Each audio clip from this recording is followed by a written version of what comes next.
Testing, testing.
And welcome everybody here to the Kowloon Cricket Club for today's Premier League T20 match. Kowloon Cricket Club taking on Diasqua Little Saiwan Cricket Club in a do-or-die match for Little Saiwan. I think we're going to cross to the toss, which was pre-recorded.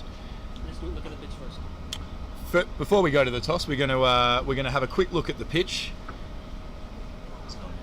And as you can see with the graphics on your screen, a very beige-looking strip.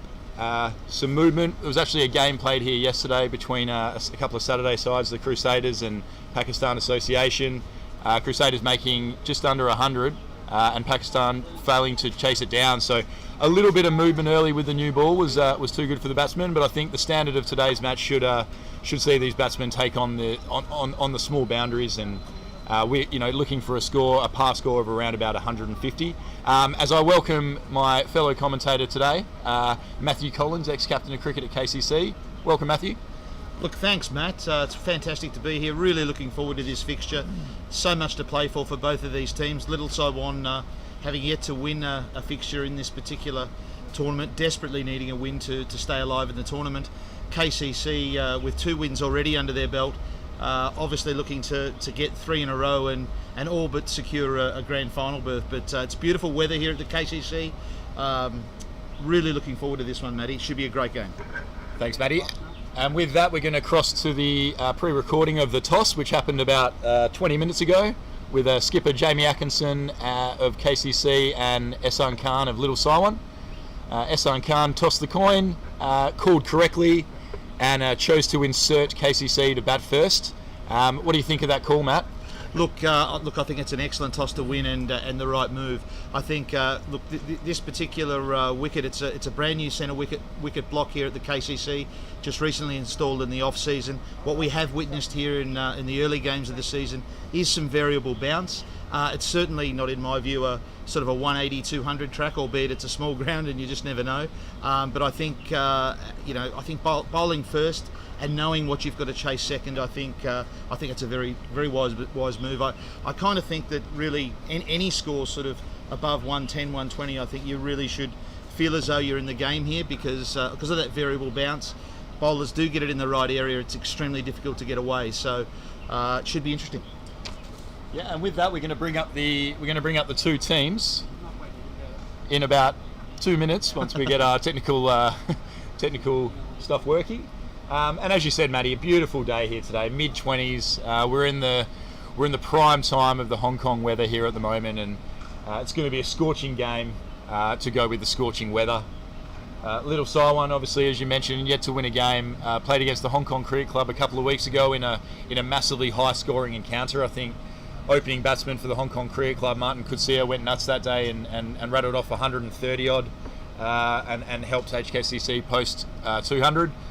Little Saiwan didn't go down wondering though, falling I think 10 or 15 runs short with Waqas Khan and Ehsan Khan in their middle order coming in and smashing it and giving themselves a really good chance before just falling short at the final barrier. And we're going to run through the teams here. First of all, Little Saiwan on your screen. You can read the 11. I'll go through the 11 while we're working through. This should come up on your screen pretty soon. We've got captained by Ehsan Khan, obviously one of Hong Kong's most successful off spinners, taken a lot of wickets, for Hong Kong. We've got Aftab Hussain, another Hong Kong spinner, left armour, bowls beautifully. Dananjay Rayo, the young left arm seamer, forced his way into this lineup. We've got Ehsan Ayaz, I think another left-handed batsman actually, gives it a whack. He'll bat sort of top order. Ghazanfar Mohammed, another spinner. Obviously Little Saiwan looking at the conditions today and picking a gluttony of spinners. Ibrahim Ashik Mohammed, don't know a lot about Ibrahim, but look forward to watching him play later in the day. Miran Zeb come through the junior ranks here in Hong Kong. I think he's played some Hong Kong under-19s and a very exciting, aggressive player who will sort of bat in that middle order. Mohsin Khan, another left-arm spinner for Little Saiwan and has played for Hong Kong fairly recently. We've got Rumesh Upul Rupasinghe. Don't know a lot about Rupesh, but he is wearing number 69 on his back, so must be a confident young lad. Tanvir Ahmed, the The Hong Kong opening bowler will come in and bowl beautiful Yorkers, and finishing off is Wakas Khan, the middle order batsman, who we mentioned earlier on, gives it a whack in the middle, and was certainly one to watch later in the day. Matthew, the KCC side. Thanks, Matty. Captaining the KCC today, we've got the powerful right-handed batsman Jamie Atkinson. Been looking quite ominous in his first couple of games without going on to get a big score. I think I'm very much looking forward to him getting amongst it today. Next, we've got Ahan Trivadi, the young superstar for the KCC, under 17 in fact, and he's taken I think at least 5 wickets so far in the Premier League. Really terrific talent. Azaz Khan, the national Hong Kong captain, and was instrumental in the KCC's win last week against Hong Kong Cricket Club, powering an 81 not outs to take KCC across the line in that fixture. Ashley Caddy, all-rounder for the KCC. He'll be looking to get in amongst it early with a ball in particular. Ateek Iqbal, I think he could be one today that might surprise. Just a medium-paced bowler, but I think on this sort of a wicket with a variable bounce, he's very accurate, brings the ball into the right-hander. I think he could be one to watch today. Next is Chris Carter, right-handed batsman, middle-order batsman, and he'll be the KCC's wicket-keeper for today. Arguably one of the team's most important players, Dan Pascoe, is next. Dan's a very miserly off-spinner, doesn't turn the ball enormously, but he's really a great thinker of the game, and looking forward to how he goes today. We've then got Jason Davidson, the Zimbabwe import, and one would think he'd be opening the bowling today for the KCC. Next is Rory Cox, who's relatively new to the KCC, made quite an impression. Right-handed batsman, it'll be great to see how he goes today. Next is Simadeep Singh, who we'd expect to probably come in for the KCC around number 4. So looking to see him go well. And of course, Wakas Barkat is next, Hong Kong national player, wonderful with both bat and ball, and one of the most exciting fielders you're likely to see out there today. And 12th man, Jaden Botfield, the young under 17. It's great to see our youngsters getting some sort of exposure to Premier League cricket. And Max Cotter, also another under 17, who's there as 13th man. So that rounds us out, Matt. Thanks for that, Matty. So we're all about just in readiness here for the start of this very important fixture. We got umpires John Prakash from our end here. It's the KCC club end, and we've got at the KBGC bowls end, the bowling greens end, with Ian Thompson, who, you know, 2 of the finer umpires in Hong Kong, and looking forward to officiating this game today. Opening the batting today for KCC will be elegant left-hander Rory Cox. Beautiful to watch, reminds me a lot of David Gower, the way he plays, and batted very well last week actually for the Sunday Infidels, for the KC Infidels, getting 60-odd not out against the Scorpions. And at the non-strikers end, Hong Kong captain and all-rounder, none other than Azaz Khan, who smashed KCC to victory last week against HKCC. Took his time to get going early on. I think it was about 20 off 30 balls, and rattled home, smashing something like 48 off his last 15 balls to get KCC home in that fixture last week, Matt. Yeah, look, it was a wonderful performance last week. I think he scored 5 sixes in his last 8 balls, so he paced his innings magnificently, and even when the KCC was sort of chasing sort of 11, 12 and more than that per over, he didn't panic, and he picked his balls to hit, and he executed. He batted magnificently. Absolutely, and opening the bowling here for Little Sidewind will be left armer Mohsin Khan. Generally will swing the ball into the right-hander, obviously away here from the left-hander Rory Cox. Has some great changes of pace, and also doesn't mind banging them in a bit short and trying to get them up around the nose. So we're all in readiness here as Mohsin comes into bowl to Rory. First ball is beautifully driven there, half volley straight to cover for no run from Rory Cox. We're really looking forward to watching Rory play today. Just you can see from that first shot how elegant he looks when he plays. You know, one that I know national squad coach Trent Johnston has been looking very closely at, and he's been getting him down to train with the Hong Kong squad in a view to have him playing very soon. As Mohsin comes in again. That's whipped away through mid-wicket. What a great shot to start by Rory Cox. Look, it was a full toss, but you still got to put it away. Wide of mid-on there. A beautiful start for KCC, Matt. Yeah, look, that's a tremendous stroke there. Beautiful timing, and that's what we've come to know with Rory. I think one of the features of today is how teams look to attack this short end. The pavilion end is considerably shorter than the bowling green end, and teams really need to be on the attack, taking full advantage of this short end. Now Moson's going to have to try and pull his length back a bit from there.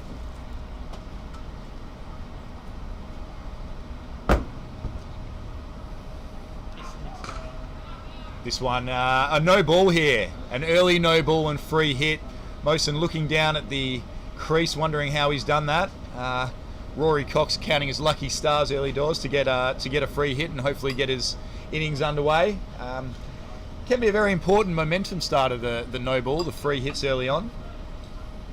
Yes, and I think what we've just seen there is our first example of a little bit of variable bounce. That one just kept a smidgen low, and expect to see that particularly at that particular end. We've noticed with at the pavilion end, there's been some both keeping low and also taking off, but more so keeping low at that end.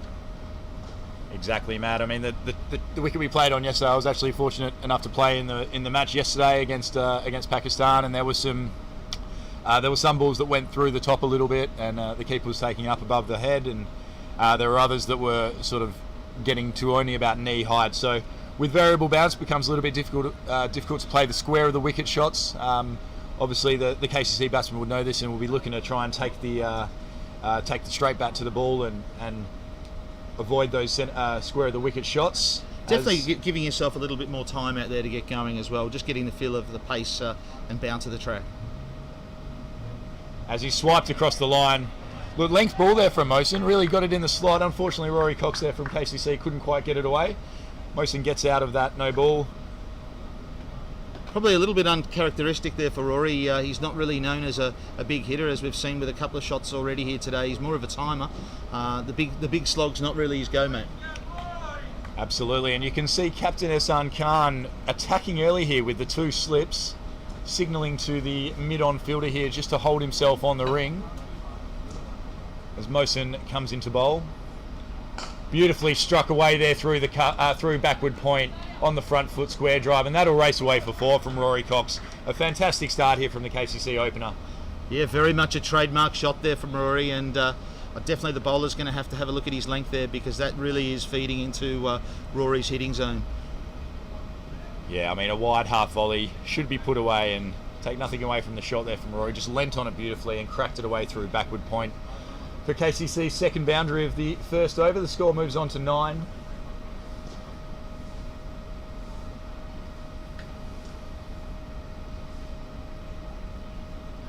This one just swung away. You can see the shape there, and wide ball signalled by umpire John Prakash.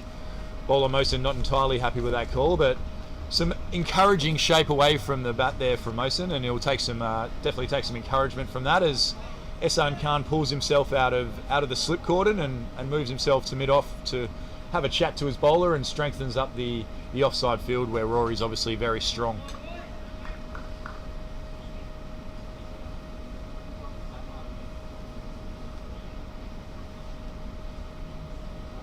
A little bit wider there and a little bit straighter, not called wide there by John. A shake of the head towards batsman. That ball's good.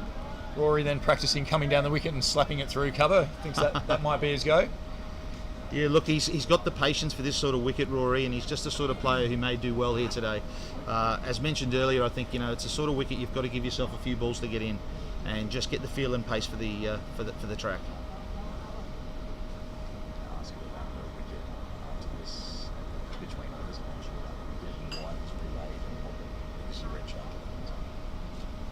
And that's short outside off stump, and that's worked down to third man for a single there by Rory Cox. They turn to look for 2, but not there on that arm, well fielded. Trying to close out the over here, Moson, and he has done, and that brings the end of the first over, 11 for no wicket. Good start there by KCC. Matt, you mentioned earlier the wicket had been relayed here at KCC. I know in your capacity as the captain of cricket, ex-captain of cricket here at KCC, you were instrumental in pushing that through. Can you tell us the reasons why the square had to be relayed? Yeah, look, unfortunately, Matty, we had a problem with sodium, high sodium content in our water supply, and that really did make it near on impossible to grow grass on the square. So we, despite the best efforts of our ground staff, it became an untenable situation, and we just had to make the harsh decision to completely relay the square. We've also completely relayed our wonderful turf practice facilities as well. So so I mean, we would expect in the first year that we will get the sort of variable bounce you're seeing here. It'll take a little while for the track to settle in, but one would expect sort of year 2 and onwards it should play fantastically. Absolutely, it's going to take a while for that to bed in and work its magic. So from the other end, we're going to be seeing. Can't quite see from our view here, Matt. We're on the other side of the ground here at the KCC clubhouse end. So I've been suitably informed by Nitesh Hemlani here from Korea, Hong Kong, that it'll be left armour Dhananjay Rayo to take up the attack from the other end. As he's full and straight, and Rory Cox hits it to mid-off for a quick single as he might be out. Direct hit, and Rory's made his ground. Great running there by KCC, and fantastic fielding at mid-on. Yes, good all-round cricket there, Matt. Rory really, he had to take off straight away. Any sort of hesitation would have seen him gone there, so a good single in the end. Hugely important part of the game, obviously, in this T20. We're all here to see 6s and 4s, but rotating the strike and picking up those singles is just as important to make sure that the run rate and the strike rate ticks over throughout the innings. And that'll bring Hong Kong captain Azaz Khan to the crease, to strike for the first time, I should say. Obviously, as we mentioned earlier in the feed, a fantastic innings last week, match-winning innings really, 80-odd not out, chasing down a score of 140 as he pulls away there from Dhananjay Rayo. Really looking forward to watching how Azaz goes today. He's really come of age in the last year, taking on the captaincy for Hong Kong and leading this KCC side to a number of titles. As this one's defended, well bowled, swinging in towards the stumps from the left armour. I mean, Matt, you don't see many left arm partnerships, opening bowling partnerships. I mean, thinking back to the day, I know we've got Mitchell Starc and Mitchell Johnson potentially bowled fairly recently for Australia. Back in your day, maybe Bruce Reid. Oh, easy, Tiger. Certainly for most right-hand batsmen, the in-swinging ball from the left arm is probably one of the most challenging types of balls to face. You've really got to stand quite upright in your stance and ensure you don't fall over it, because as soon as you do, you get one that swings in and stumps disappear, and LB definitely comes into play. So certainly from a personal perspective, one of the toughest sort of bowlers to face. As a solid start there from Dhananjay Rayo, just swinging in towards the stump, and I can see the keeper's run off here. Looks like he's called for his helmet, which implies he's probably going to come up to the stumps. Might be to do with Azaz potentially batting out of his crease and looking to get out the bowler. He's going to ask him a few more questions coming back into his crease. Fairly gutsy move, actually, because we have seen at this end some balls sort of really take off, the leaping cobra, Matt. So he'll need to be really careful keeping up to the stumps. And well worked away there to short third man from Azaz, who gets his innings underway, rotating the strike. Yeah, you're right. I don't often like to blame others, Matt, but I did caught one yesterday that kind of crawled along the ground from halfway down the wicket and took my middle stump halfway out, unfortunately. Blame the batsman. Yeah, exactly. Yeah. Well, I had a chat to the groundsman earlier, and I said he owed me one. So this another left armour to Rory Cox. Will be looking to swing the ball away. Interesting, the keeper's decided to stay up with the ball swinging away. Obviously makes it a lot more difficult trying to stand up to catch those nicks that might come through, those very fine ones, I should say. Yeah, I'm not tremendously sure of the value of standing up at this stage of the game. As a full toss is hit, down to long on there for a single. Might feel like you missed out a little bit there, Rory, but sometimes you get a little bit of surprise by the full one as it comes down. Yes, got a little bit big on him perhaps. Look, I'm very interested to see how Azaz goes about this innings today. Last week he against the Hong Kong Cricket Club, we really saw just what a professional he is. He paced his innings magnificently with a big flourish at the end, and it's just going to be interesting today to see how he goes about it. Does he look to get after them earlier, or does he take the same sort of route and give him a good chance to get in and accelerate later in the innings? Absolutely. As Azaz takes face here again. This one full and knocked towards mid-off, and they'll take an easy single there to Ghazanfar Mohammed at a long off, who fires it through to the keeper, and that will bring an end to the second over. The score moves on to none for 15. KCC a solid start. Yeah, you mentioned about the wicket. Obviously, a very short end here. The boundary you probably can't see from your feed, but the boundary here towards us where we're commentating, I mean, it wouldn't be much more than 45 yards. It couldn't be. So it's not a big hit. Generally, when you play it at KCC, you look to target this short end. I've played in games over the years where, we've had games taken away from us where a batsman's just targeted this end and they've basically just knocked singles at the other end. So it'd be interesting to see if that's the tactic here from KCC. Matt, what do you think in terms of a target, in terms of a par score, what KCC will be looking at? Look, it's very, very difficult to determine, but I would have thought something around the 140 mark. Obviously the boundaries are short here at the KCC, and players can get in and score quickly. But I think if the bowling is reasonably accurate, I think anything around that score is going to be quite challenging. As Mohsin starts again here from the KCC clubhouse end, and he's stopped by Ehsan Khan, the captain, who's just noticed that he was probably going to have 3 men out there and saved his side a certain no ball, because Ian Thompson would have been all over that. Yes, Ian is very officious and doesn't miss those opportunities. As Mohsin comes in to Azaz, who just works it off his legs directly to backward square leg for no run. Yes, Ian Thompson, he certainly read the law book, we could say. Indeed. So Little Saiwan's tactics here today, obviously they've got the 2 left arm quickies early on, and we saw from their side that I read you through earlier, they've got a gluttony of spinners in their side. Obviously Hong Kong captain Ehsan Khan leading the way, a fabulously talented off spinner. That one's down the leg side, and it looks like they'll get through for an additional wide, so 2 wides there to the score. Yes, I think, Matty, the spin bowlers will really, really be a key here today. What we've seen with wickets here at the KCC this year is there's quite a lot of turn, albeit slow turn, but quite difficult for the batsmen to get after. So it'll be interesting to see the influence that the spinners have today. Absolutely. We mentioned Ehsan Khan. There's left arm spinner, left arm orthodox Aftab Hussain. We've got leg spinner Ghazanfar Mohammed. 3 top line Hong Kong spinners. Little Saiwan having their reserves ready to fire on later in this innings. As this one's fallen, looked like it might have been a little nick there to the keeper, who, interesting to hear the call here from umpire John Prakash. No, missed everything, and a bye through there. I mean, what we talked about last over, actually, with the keeper standing up to the left-handed batsman, no nick on that time, but if he was standing back, he's definitely not dropping that. So a run potentially could have been saved there from Little Saiwan, but... And we also saw, I think, that went a little bit underground. Definitely keeping low at that end, no doubt about it. So batsmen have really got to watch out for that, make sure they get forward. And this one's down leg side again, looking like this might go away for 5 wides. Poor bowling here from Mohsin Khan. Can't get his line quite right. Swinging down the leg side, and keeper standing up to the stumps yet again, potentially could have cost them an additional 4 runs. Maybe the captain Ehsan Khan needs to go up and have a word to the wicket keeper, who this is Rumesh Rupasinghe, the new keeper.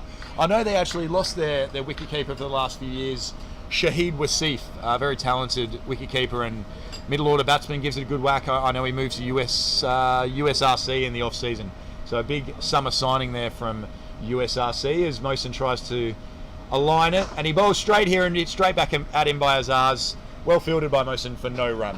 You feel he's missed out a little bit there, Azaz. Quite a full ball there, straight ball. You'd normally think he put that straight over our commentary box tent, but he should be targeting this end, Matty, this short end, and that was right in his wheelhouse.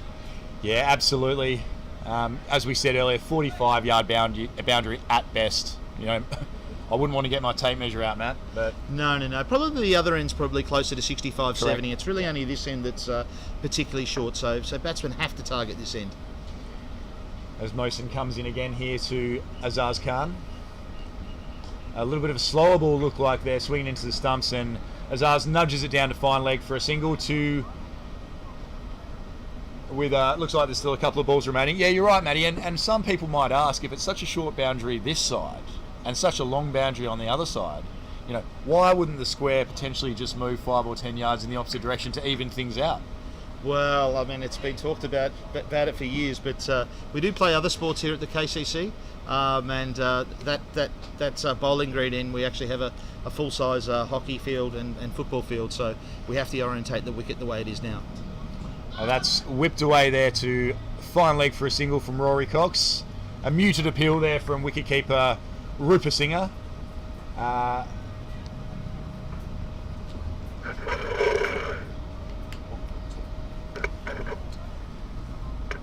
the score moves on to none for 25 off 2.5 overs, I think it might be. Yeah, it's a very solid start here from KCC. Definitely take this start. There was a big chance of loss of early wickets here with LSW choosing to bowl first. Obviously, there's some confidence in getting some early poles, but it hasn't happened yet. As Azaz tries to go very big and long and slogged across the line, practices a shot over mid-off, which probably would have been a better option, and that brings a close to the third over of the innings with the score at none for 25. Matt, you mentioned very solid start here from KCC. A little bit of firepower in the middle, middle to lower order. Who from the Hong Kong side are you looking forward to batting in the middle to late overs to push that score along? Well, certainly Jamie Atkinson. As I mentioned in the preview, he's been striking the ball magnificently. Has got himself in the last couple of games, but hasn't gone on to make that big score. But geez, he can hit a ball hard, and maybe today's going to be his day. The other one I think to keep a look out as well is Jay Davidson. If they do get down to the lower order of their batting, the Zimbabwean import can really clear the rope here. Namibian. Sorry, apologies, Jay. So he's one to watch as well. Yeah. I don't know if we should apologise to Jay or Zimbabwe. Probably Zimbabwe. Well, his fiancée is Zimbabwean, so that's, true, yeah. That's where I got a little bit mixed up. But, and a big shout out to Roxy Drew, who I think's upstairs. And Roxy's upstairs. She's going to be enjoying the afternoon and supporting her fiance. Yeah, I definitely think you're right, Matt. I think Jay could be one of those ones to throw up the order almost as a pinch hitter number 3 or 4. And it looks like the bowler, Danajay Rayo's done a hammy. That looks like a quintessential hammy to me. Running into bowl, just about to get into his delivery stride, and pulled up very quick and has hit the deck. Yes. Distressing scenes here at the KCC. Yeah, that doesn't look good. He's gone down like a shot duck, unfortunately, and obviously he's going to need some sort of medical treatment. The medicos are running out now. I can see them all running out with some Gatorades, which I'm not sure what that's going to do. Probably need some ice, boys. Might have to get some ice out there. Not what we want to see here. Hopefully he's going to be all right. No, never a good sign. And what this does do, Matt, obviously being partway through an over, if he can't complete this over, skipper Ehsan Khan's going to have to give, I think it's 5 balls. I think only 1 ball bowled so far this over. Those 5 balls are going to have to go to another bowler, who in turn won't be able to finish out their full 4 overs. Yes, it certainly presents some problems here potentially for Ehsan Khan. I'm sure it's going around in his mind at the moment what he's going to do, but that doesn't look good, and it doesn't look as though the bowler's going to be able to continue here, but let's see.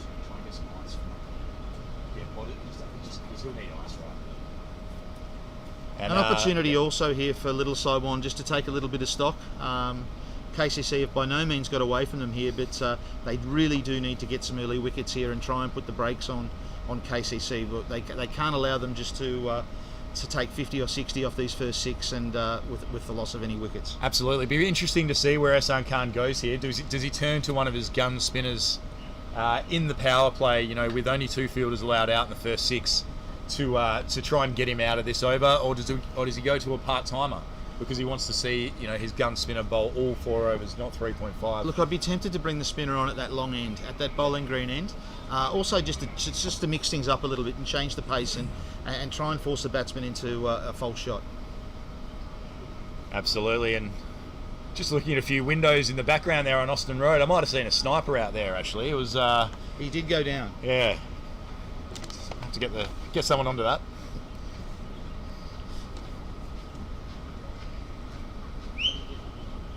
And they're looking to get a 12th man out here ASAP, I believe. So high performance manager Mark Farmer looking very concerned in the background. I think he's just run upstairs to grab some ice for that Danajay hamstring. Yes, all the best to the young man. Hopefully it's nothing too serious. Yep. That'll bring 12th man out, who I've got on my team sheet here as Asad Nawaz Khan. Looks like he's going to come out to replace Dhananjay Rayo. And bowling-wise, that looks like Miran Zeb. So, Matt, he has decided to go to one of his... just the one run here from these 3 balls for Miran Zeb. Doing a great job for his skipper, Ehsan Khan, who's looking to just get out of this over as he comes back over the wicket to the right-handed batsman. Look, knowing Azaz and how he likes to play the off-spinner, wouldn't surprise me if he tried to take this on. I tend to agree with you here, Matty. It's going to be interesting to see how it unfolds. And it looks like that one spun down the leg side for a wide, and they've come through for a second. That'll be 2 wides. A little bit disappointing there from Miran Zeb. He got a pretty good over there, and he's just let KCC off the hook there with one that just spun down the leg side. Yeah, as we mentioned in the preview, Matty, expect the spin this wicket to turn quite a lot, but also quite slowly. And he's pulled this one straight past mid-on for a boundary here to the long on end. Rory Cox just pouncing on a little bit of length there and punished it down the ground. As an old batting coach from Scarborough, Neil Noddy Holder used to tell me, doesn't matter where you pull them, mate. If they're outside of stump, pull them straight. And that's what Rory Cox did today. Straight down the ground. Shout out to Noddy Holder. And this one's flighted a bit more and whipped through the onside there. Fielder coming round. Looks like he's going to clean up. Batsman come back for 2, and looks like they might no, and they've nearly a mix-up there, Matt. Well, one has to wonder. I thought that was 3 there all day long, so I think a missed opportunity there. Certainly a long boundary out there, and I can't quite see who that player is, but certainly not the strongest arm. Some may say custard arm, but that brings an end to the 4th over. The score moving on to none for 34 by the KCC, with Rory Cox really the aggressor at this point, moving on to 19, and Azaz taking a little bit of a back seat as he did last week. Actually, he really took his time to get in, just the 3 early on. Yes, Rory's timing's been superb today. Plays proper cricket shots, as mentioned. Not much of a slogger, but geez, he can time the ball beautifully. And it looks like it's going to be a change of bowling here from the KCC clubhouse end. Ex-KCC player actually going to come into the attack, Tanveer Ahmed. Obviously played a lot for Hong Kong. Right arm, medium fast bowler, is known for his death bowling. Comes in, bowls beautiful Yorkers, changes of pace. Could be his wicket in terms of how he bowls and sorting him through. Just getting the field right here. Backward, deep square leg, looking to get him a little bit straighter. And he'll be bowling to Hong Kong captain Azaz Khan, who certainly hasn't got out of first gear just yet, Matt. Well, he hasn't needed to. His partner at the other end's been keeping the scoreboard ticking over very, very nicely. And this one is punched down the ground. Fielder at mid-on, Miran Zeb gets around there and keeps it to just a single. I mean, we can see the intent from that first ball there. He's definitely going to be looking to target the short straight boundary here at the KCC clubhouse end. Yes, he certainly needs to be doing that, but also needs to be mindful that his eyes doesn't light up too much, because it's quite easy to be drawn into a false shot. Absolutely, Matt. We will be taking some requests, so please ring in to 90767911. WhatsApp through if you've got any questions or any queries that you'd like to talk about. We'll get them put up onto Twitter, I think, later in the day, and we'll create a conversation.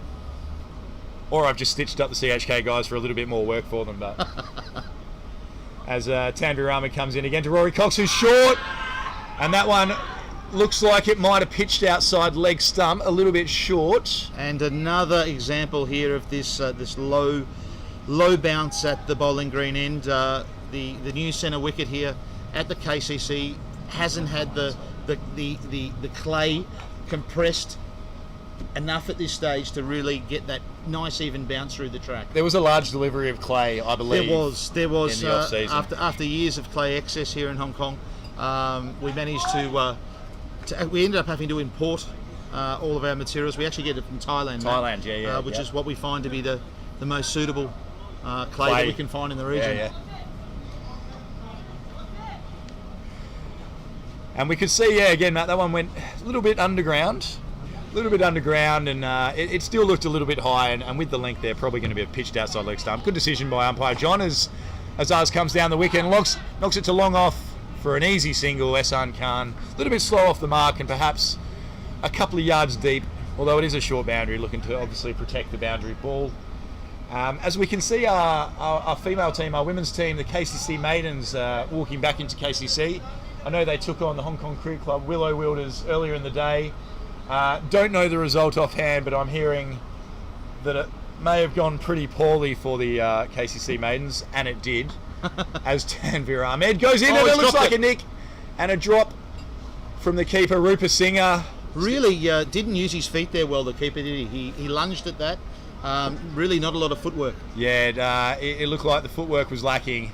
Quite a wide nick there from Rory Cox, chasing a wide one, well bowled by Tanvir Ahmed. Unfortunately, not backed up by the wicketkeeper, who, let's be honest, has had a bit of an auspicious start behind the Indeed, the sticks. Matty, and heartbreaking there for the bowler. Really, they've worked hard. Created a chance. They need a wicket or two desperately. As Tanvir Ahmed again comes in from the KCC end, and he's run his fingers across the line, and there's a quick single here, and Azaz Khan makes it to the striking end there as he's pushed away through backward point. Yeah, just to finish off the KCC Maidens out at PKVR. Unfortunately, batting first looks like they made 70 odd for 5 in the T20, and the Hong Kong Cricket Club Willow Wilders, their strongest female team, knocked it off in 13 overs, 2 down. So congratulations to the Hong Kong Cricket Club.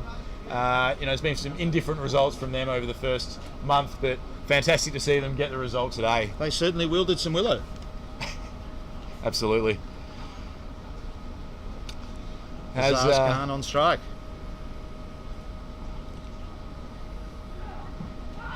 And that one's hit him on the pad. He looked like he was coming down the wicket there.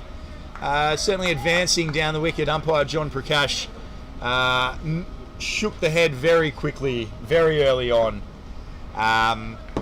As that brings the end to the 5th over. 1 over to go in the power play here, Matty. The scores are none for 38 off 7. Just around the grounds, there's obviously a very big match going on at the Hong Kong Cricket Club today between the Hong Kong Cricket Club Premier League side and Pakistan Association. Early on, Hong Kong Cricket Club are batting. Not sure if they won the toss, but let's just say they did. 37 for 1 off 7 overs. So not a lot of wickets. Their South African import, Martin Coetzee, who we know blazed a huge 130 in the first round against the sides that we're playing today, Little Siwan. He's 26 from 19 balls, including 3 boundaries and 2 sixes. Ninad Shah looked to have gone early, and Kinchin Shah 7 off 16 balls. As Rory Cox knocks that one to long off for a single. So a pretty even start there, you've got to say. Obviously a little bit behind the rate, but with someone of the class of Martin Coetzee, that score could tick over very quickly. As we saw last week, for those who are watching The View, Jay Davidson, the Namibian superstar, nicked up Martin Coetzee first ball, which really put Hong Kong Cricket Club behind the 8 ball in that game. So we'll keep giving you regular updates of the game up the hill, because it has massive ramifications for the Cricket Hong Kong T20 Premier League. As Miran Zeb bowls short, and Ehsan Khan's knocking that one to long on for a single. Matt, interesting they've decided to give Miran Zeb another over here. Ehsan Khan, skipper, obviously liked what he saw. Yes, indeed. I do think, though, he needs to get a bit more flight on it. That was just a little bit too flat, and it's just going to sit up with that slow turn and just be too easy to hit. Absolutely. As he comes around the wicket here to the left-hand batsman in Rory Cox, who's advancing and whipping away to deep mid-wicket for just the single. I feel like he missed out there, Rory. Beautiful footwork to get it on the full, but unfortunately found the fielder at what is the longer boundary today. We'll call that end the AstroTurf wicket side. That works for me, Matty. Happy with that? Works for me, yep. Thank you, Matthew. As Miran Zeb again coming into bowl. Short, nudged into the onside for an easy single. Azaz Khan really pacing his innings here, as we saw him do last week. I know I've mentioned it a couple of times, but it was really a thing of beauty. 20 odd off 35 balls. I think the run rate last week may have got up to 12 and over in a chase of 140, and he just never looked flustered and brought it home for KCC. As this one short and knocked over long on for a massive boundary from Rory Cox, looking to take it downtown. And we've seen that from the elegant left-hander doesn't mind butchering and hacking at the ball if it's there to do so. Look, indeed, I think the skipper's got to have a word with the young bowler here. He's really got to get his length right, otherwise this could get quite ugly for him.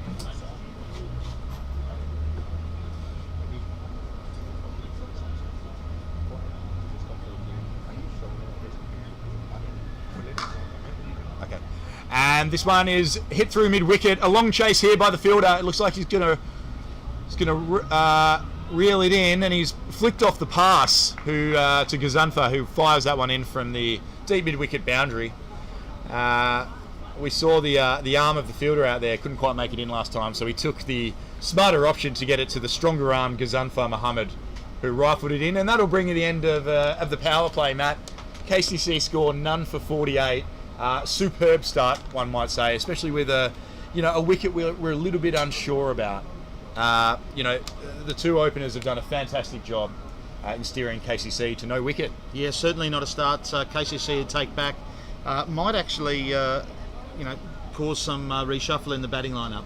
Perhaps looking to push some of their hitters up the order, given this solid start without loss of wicket. Agreed, Matty. I mean, look, skipper Jamie Atkinson is in next, so I'd be very surprised if you gave up his spot for anyone. Loves to bat. And as we do know with Jamie, can take it downtown if is his want. Indeed. Tanvir Ahmed again to come from the KCC clubhouse end, just looking to move his deep square leg a little bit straighter. Maybe looking with that field, Matt, to be banging the ball into the wicket, taking a little bit of pace off it, making it difficult for Azaz to line up. Well, one thing we do know is you just can't be too full from this end. It's just such a short boundary, and players just need to hit through the line, and it'll easily clear the rope. So just short of a length is probably where you want to be. And that one's gloriously cut through the offside off the front foot. Hong Kong captain Azaz Khan at his fluent best just reached out, caressed it forward to point. I mean, the man was at deep point and did not stand a chance, Matt. No, he hit that like a tracer bullet. It was magnificently timed. Looks like he's just starting to get going here. I mean, and that ball came on beautifully. We've talked about the wicket, but other than maybe one or two that seemed to have just kept a little low, that one came through beautifully and allowed Azaz to hit on the up. By no means a half volley. Just a little bit too much width. Yeah, exactly. As Tanvir Ahmed hopes to tighten it up this ball. A lot straighter, and this one struck very firmly to mid-off for no run. Beautifully struck there again. Just got a little bit full there, Tanvir Ahmed. Looking to target the stumps. Azaz just opening himself up, just looking to knock it through the covers, finding mid-off for no run. Score on to none for 52 from KCC.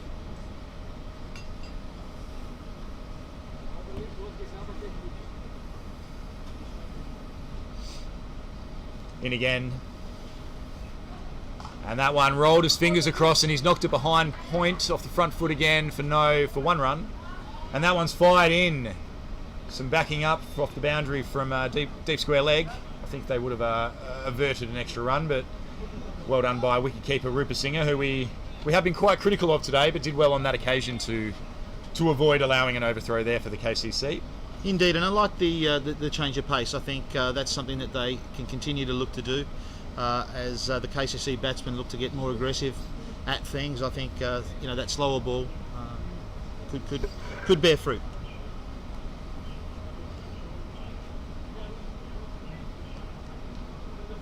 As a change of field here, we got long on, gone out, long off, come up here for left-hander Rory Cox. Bowler Tanvir Ahmed asking, where is my backward square leg? Skipper's saying, Ehsan Khan, you don't get one, mate. Don't bowl there.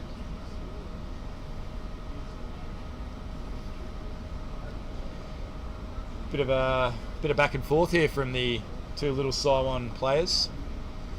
As Tanvir Ahmed comes in again to bowl. Full and hitting the block hole. Straight back to the bowler, who fired it back at Rory Cox. Rory didn't look too flustered and picked it up and gave it to the wicketkeeper. So one can only assume that the bowler here is really looking to target well outside off stump, looking to restrict Rory in that area. He's very strong through that cover point. Well, Matt, he is bowling to the long AstroTurf wicket side. We'll call that the hill. The hill. Astro Hill. Astro Hill. That works. There you go. That works for me. It's a bit of a mouthful if I say all of More them, of a mound, but Okay. Good. As Tanvir Ahmed looks to have got his way here with Ehsan Khan, and the deep backward square leg has gone out. Potentially a sign of where he might look to bowl this one. Gets a little bit straighter and rolls his fingers across.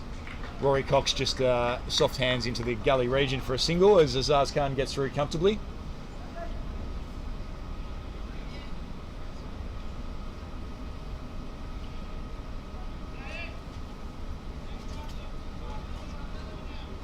yes, I think Azaz here might look to really get after him here at this short end. Be interesting to see how it unfolds. Absolutely. Skipper Azaz Khan is going to take strike here as he looks around the field and picks a spot where he might be looking to target. So for those not following the feed today, or if you're looking to share it, you can find that at KCC Cricket's Facebook page, CHK's Facebook page. I think you can go to and find it. As that full toss has worked away to deep backward square from Azaz Khan, that brings an end to the 7th over. The score's moved on to 54 for the loss of no wickets.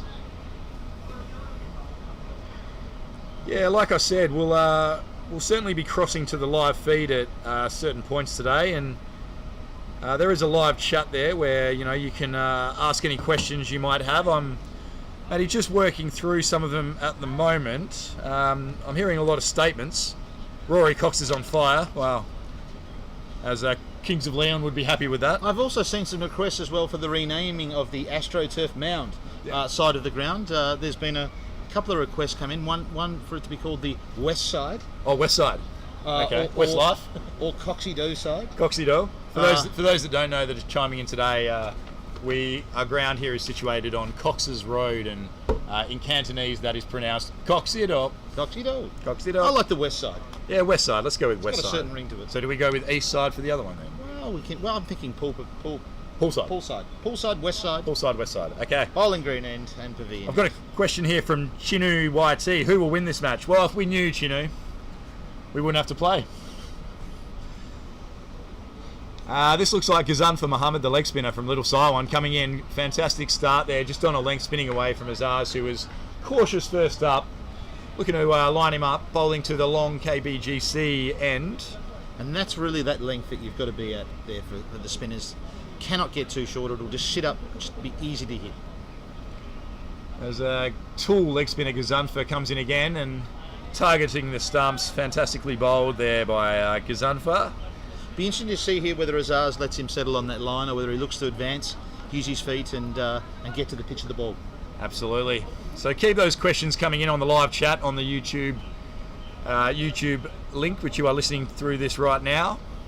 As he looks to go big, and a big appeal here. Umpire Ian Thompson looks unmoved. Big appeal from the Little Saiwan players as Azaz look to slog sweep that one towards the pool side. Looks like they were appealing for a little thin edge. Look, I just saw the replay on my screen here. I can't see anything. It's obviously difficult to pick up. I couldn't hear anything, Matt. Could you? No, I couldn't hear anything, mate. But certainly a confident appeal. But we move on. Absolutely, we do. But a fantastic. That looks like there might be a few words here exchanged between the keeper and batsman Azaz as umpire John Prakash makes his way down and asks the players to settle down. Yes, indeed. Good umpiring there by John Prakash. Absolutely. Prakash. Always good to get on top of these things before they spiral out of control. Correct, Matty, correct. Fantastic work by John Prakash as Ghazanfar Mohammed comes in again. It really is a nice length, isn't it? Look, absolutely fantastic start here from Ghazanfar, who he's been on the money every ball. Just a single conceded from his 4 balls bowled, I think it is. Look, I think from the KCC perspective, they're going to be looking to Rory Cox to face as much of the bowling as he can from the leg spinner, spinning the ball back into the left-hander. One would think he'd look to sweep. Yeah, look, he is a sweeper. He's a sweeper. I don't think I've chatted to his wife. I don't think he sweeps at home, but he certainly sweeps in the game. As he's worked this one away to long on for a single, confidently played. As we're joined in the commentary here, Matt, by KCC long-term member, former player, Hong Kong player, legend of KCC, some would say, Mr. Afzal Haider. Welcome, Afzal. Thank you. As Gazanfa looks to finish off the over. Another fantastic length, and that's worked away. Batsman push hard for 2. And I feel that's exactly what Azaz needs to do, is to be using his feet, not allowing the bowler to settle on a length there. So nicely done there, Azaz. So that brings the end to the 8th over. Score moves on to none for 58. Afzal, what do you think of this start here from KCC? I think it's a very good start because the first thing you don't want to lose wickets in the power play, and it's a decent runs on the board already. So wickets in hand, and a lot of power hitters in the middle order. It's going to be very, very good for the KCC. Well, I think I agree, Afzal. I mean, after being sent in to bat, Little Siwan were probably looking for 2 or 3 early wickets in the power play to put the KCC on the back foot, but they haven't come, and that'll see Ehsan Khan, captain of the Little Siwan side, bring himself on to bowl. Obviously, a magical off-spinner for Hong Kong, has been very successful for them over the last sort of 3 or 4 years, certainly since I've been in Hong Kong. He's going to bowl from the short KCC clubhouse end, backing himself in what is only a 45-yard boundary. So Ehsan coming in here to bowl. That one's smashed down to long on for a single by Azaz. So Afzal, you've obviously seen Ehsan Khan bowl. You're very impressed with him. He's been very successful in domestic and internationally, and I think it's a very courteous of him to bowl from the small and as an off spinner, and that's what shows like character of a leader or captain who wants to take the responsibility as a senior player and want to take all the risk and all the burden on his shoulder rather than some youngster or somebody else. Absolutely, as Ehsan comes in, and that one's cut away. There is a man out on the sweeper boundary at deep point as he's cut away for a single to Rory Cox, who moves himself onto a very well compiled 30, not out off 20 balls. 31 off 28. You were close enough. I'm corrected. Yeah, I had a bit of a You're in guess. the 20s. Had a bit of a guess there. I actually don't have the live score in front of me, but that one's knocked to long on, and that's fielded by Miran Zeb here at long on. As you can see there, he got none of that, and it's Raced away. wasn't far away from carrying to the long on bound. Well, we call him the long on fielder, but I'm not sure it's actually long on, to be honest. It's Rory Cox on strike again here, and that one's nicked away. Looks like fantastic fielding there by Gazanfa Mohammed, who's just bowled a fantastic over. Gets to his right hand side and knocks it down to prevent a couple of extra runs there by the KCC.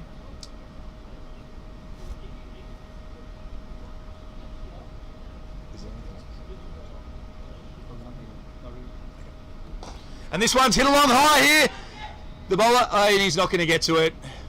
Just skewed off the splice of the bat, trying to go long and straight to this short boundary. Wouldn't have even got out of the 30-yard circle, but Miran Zeb fielding here at long on couldn't quite make the ground up to catch Hong Kong skipper there, Azaz Khan.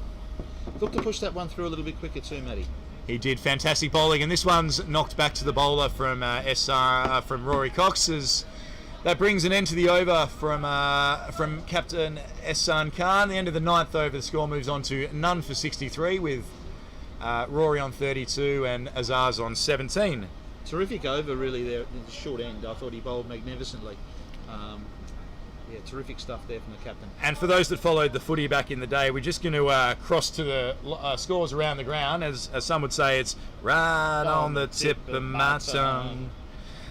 So over at the Hong Kong Cricket Club, the Hong Kong Cricket Club Premier League side are 88 for 1 off just before 11 overs, 10.5 overs.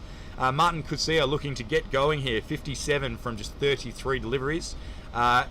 Kinshit Shah, vice captain of the Hong Kong side, has moved on to 30 off 25 balls. So, they put on a partnership there of roughly 86. Well, not roughly 86, exactly 86. for the second wicket, I should say, as Martin Coetzee looks to be very dangerous to help Hong Kong Cricket Club post a score in Matt, what's a very important game up there. Yes, indeed. I mean, it's looking like an imposing score. 200 not off the cards, particularly if Coetzee can remain at the crease deep into their innings. Absolutely, and I apologise to all the viewers out there for having to listen to myself and Matt's tone-deaf singing, but there was a show, a news show back in Australia in the mid-90s when they crossed around the grounds to all the footy scores. They played that music and asked you to look away now. So there's the reference there for anyone that didn't get it. As Gazanfa comes into bowl here to left-hander Rory Cox, looked like he just pushed that one out of the front of the hand, maybe a little top spinner or googly from Gazanfa Mohammed. You just feel these last sort of 6-10 balls, over or two, LSW just getting themselves back into the game and just putting the clamps on a little bit and restricting the scoring, and you just feel as though something's going to give here. Yeah, the wicket is slow. The spinners are really good and very experienced. More like Zanfar has been playing, I think, more than 12 years in Hong Kong domestic. And that's pulled away straight to the deep mid wicket, but it's banded just in front of him there. Rory Cox failing to find the gap, got a short ball and couldn't capitalise, but fortunate in the end not to hole out to deep mid wicket there. Yes, I think he'll certainly feel he missed out there. One of the best spin attack in Hong Kong. They have left arm spinner Aftab, they have right arm off spinner, right arm leg spinner. And that one's pushed through there, and Azar's looking to work it late into the offside, just pulled the bat away, narrowly missing the outside edge. A bit of a reaction there from Gazanfa. Couldn't have been far away from that outside edge, and very well taken by wicketkeeper Arupa Singha.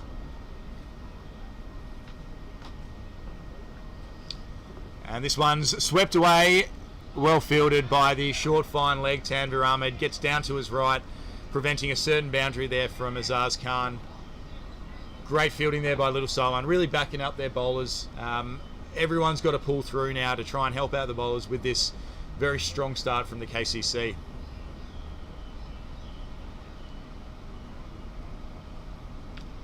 As Gazanfa comes in again to bowl. Oh, and that one's pushed through. Definitely kept low as well there, Matt. Another example there of the ball scooting through. Rory Cox back trying to pull it to the longer west side boundary. Couldn't quite get down to it. Kept a little low, which brings the end of the over. None for 66, the KCC from at the halfway point, Matt. 66, clickety-click. 10 overs. Look, you'd take that, and I think we talked in the preview of the game, sort of around that 140 mark might pose some challenges in the second innings. So they're on track for that sort of a target at this stage. Absolutely. Afsal, what sort of score do you think KCC are looking at here, mate? 165. Right. Because they have so many wickets in hand, and all the people who are like in a middle order, they all can hit the ball. Very experienced cricketers. They played all their cricket in KCC, so they know exactly all the corner and the boundary sizes. Absolutely. As it looks like umpire Ian Thompson inserting himself into the game here. Loves to be involved, Ian. Yeah, haven't heard a lot from Ian in the first 10 overs. No, obviously, it's good to see him out there being officious. What have we got going on out here? So it looks like umpire John Prakash having a chat with SR. While that's going on, I've got a caller in, Barry from Brisbane. Just wanted to know, he's not really aware of the Hong Kong, cricket setup, and he asked, which club is better, KCC or HKC? Well, Barry, I wouldn't enter into those sort of discussions. What I can say is both clubs have a rich history. We both go back to the early 1900s. I know KCC's 1904. Been around for 116 years, if my mathematics is I think somewhere Hong Kong near right. Club around 160 years. 169 years. 169 years. So there you go. They've got definitely older. What's 169?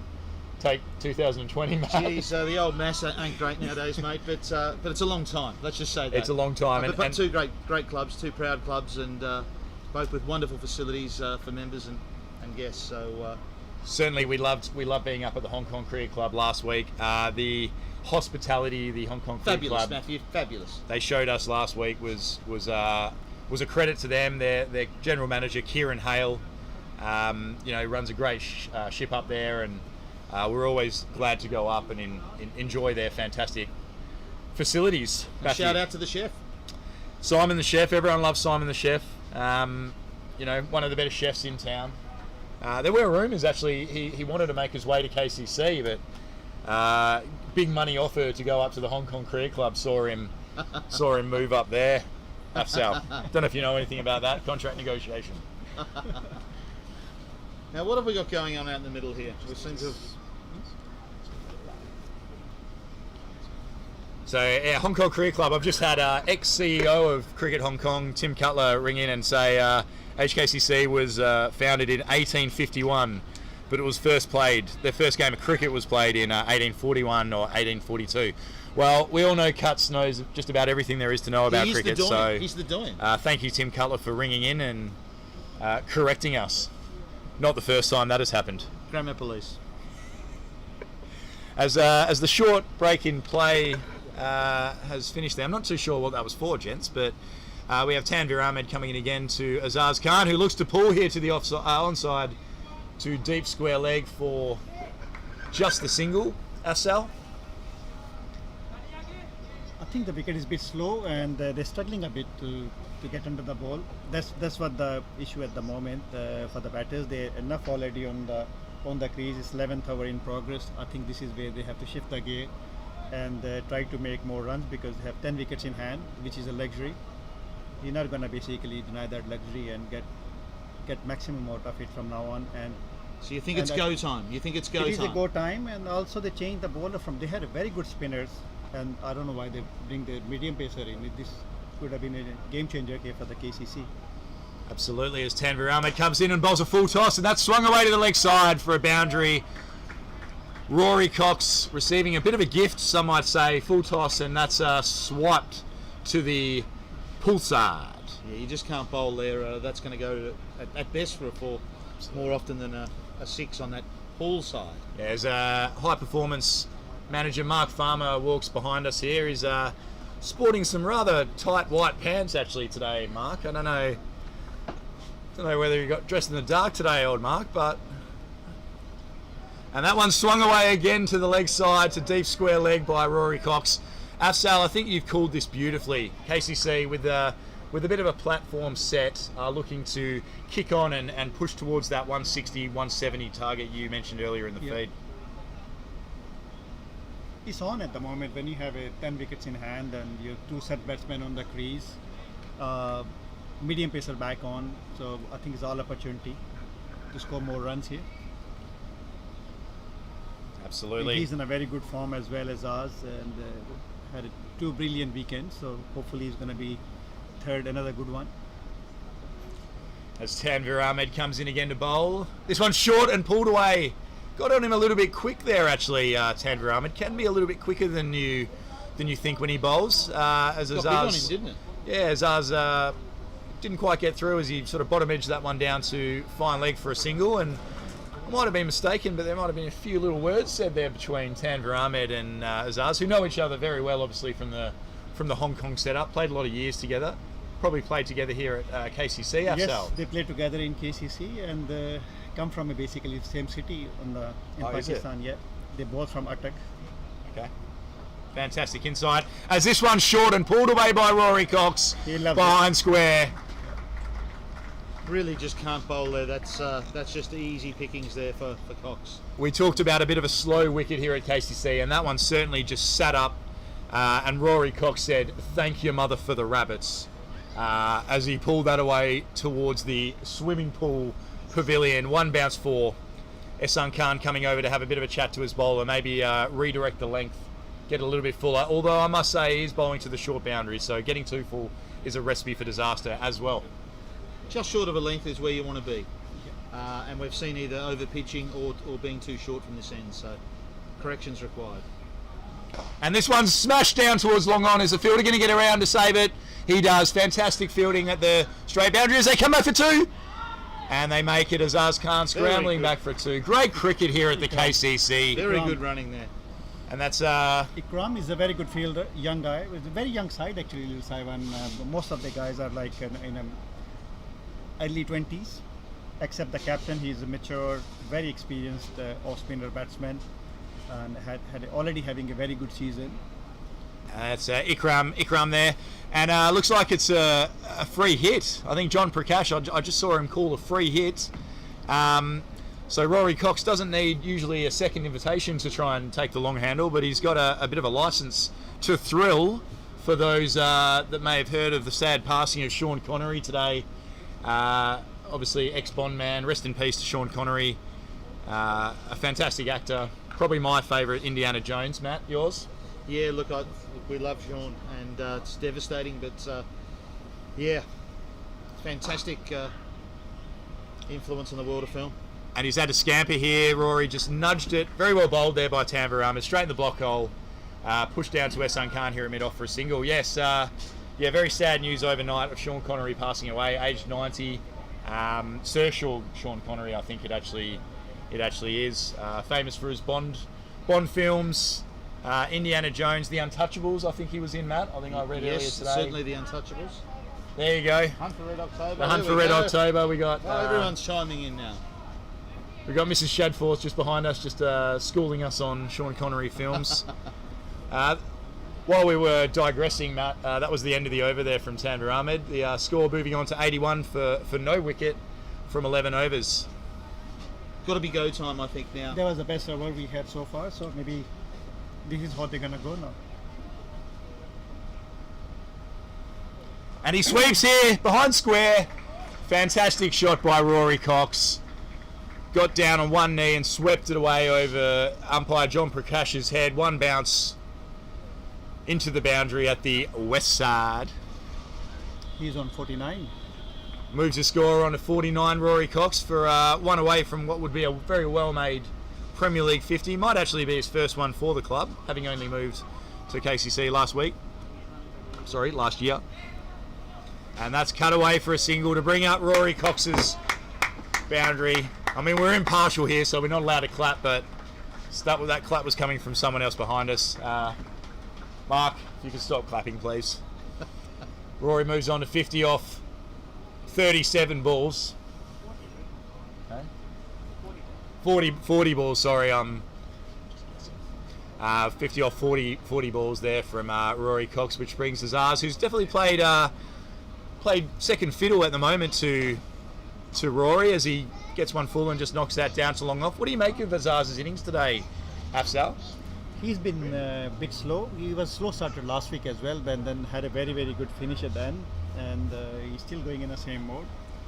I think this is the time where he need to use his feet a little bit more on a slow wicket, spinner operating. A very ideal situation for him. As Gazanfa comes in again to the aggressive Rory Cox. This one very well bowled, finds the outside edge and puts the fielder under pressure as they scamper through for a single.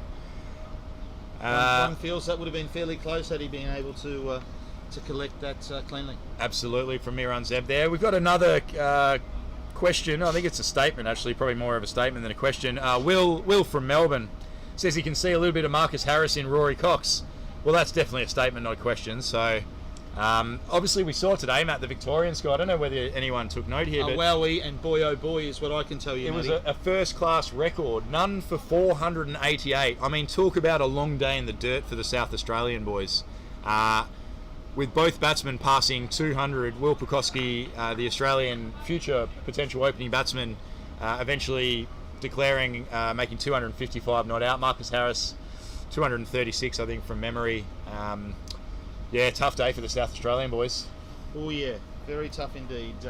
And what a great start for Chris Rogers, the newly. And that's given here, and that's given. Azaz Khan looking to sweep Gazanfa Muhammad to the short boundary there at the swimming pool end. Looks pretty straight from my angle. I know we're a little bit of an angle, but looked pretty straight. Umpire Ian Thompson, no hesitation in giving that one out. So that'll be KCC's first wicket. The score on 88, two fat ladies, 1 for 88. Azaz Khan making 21 ish. Yeah. Let me bring up the scores. And that'll bring skipper Jamie Atkinson to the crease in the 13th over. Obviously, will be very happy with his side's work so far. With a score of 1 for 88. What's going to be his plan coming in at this time, Matt? Look, I don't think Jamie's going to waste too much time starting to up the ante here. I think he'll give himself a couple of balls and then very much target straight down the ground. He loves hitting the ball straight down the ground. He'll just need to be careful with the pace of the wicket. So just give himself a couple of balls to get in, and then I expect him to open up the shoulders quite quickly. Absolutely, and it's a very warm day out there for those that aren't here. It's a beautiful day, but it's very warm out there. Players are looking to take a drink at all opportunities. Little side one, just a quick drink there during the break. That actually was the end of the over, so that's 12 overs gone, 1 for 88. Ghazanfar Mohammed, the tall leg spinner, making the breakthrough there from Little Saiwan.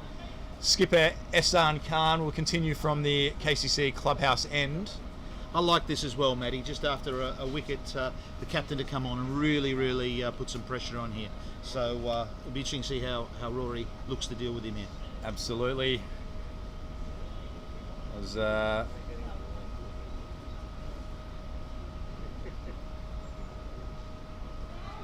one's cut away to short, fine leg for no run. Sorry, third man for no run. It's not updating the live score. Oh, it is. Just and this is swung away to deep mid wicket for 6 runs. And that one just about went into the army barracks over there, onto Jordan Path. Just clipped the trees and bounced down. Rory Cox looking to take on the short boundary, saying to Ehsan Khan, if you're going to float it up there, mate, I'm going to put you out there. Yes, that was a lovely shot there from Cox. He's made his intentions clear here. So let's see if he can finish off this over well with a few more boundaries. Absolutely, as Ehsan Khan looks to fire back, throws this one up a bit higher and a bit of a leading edge, chip down to long on for a single. That one's fired in. Yeah, look, Rory Cox, a fantastic player, crossing from the UK a couple of years ago. He spent a bit of time in Hong Kong without playing any cricket. Approached KCC last year looking to get involved, and came down for a trial, and we were just all so impressed with how he went about it. Laid back, laconic, but a serious player. I think he averaged about 160 in the Saturday League last year for the KCC Crusaders. On that note, just a little shout out to the KCC Crusaders. As they would say, Crusaders once, Crusaders twice.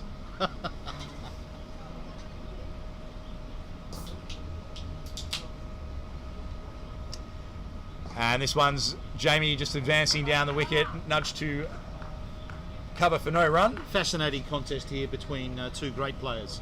Absolutely, played a lot of cricket together for Hong Kong. Obviously, Jamie Atkinson and Ehsan Khan, as he comes in again and fires this one in, and Jamie pushes it into the leg side, and they scamper through for a single. Jamie will be quite happy with that single, as those that were watching last week will note he had a 9-ball duck.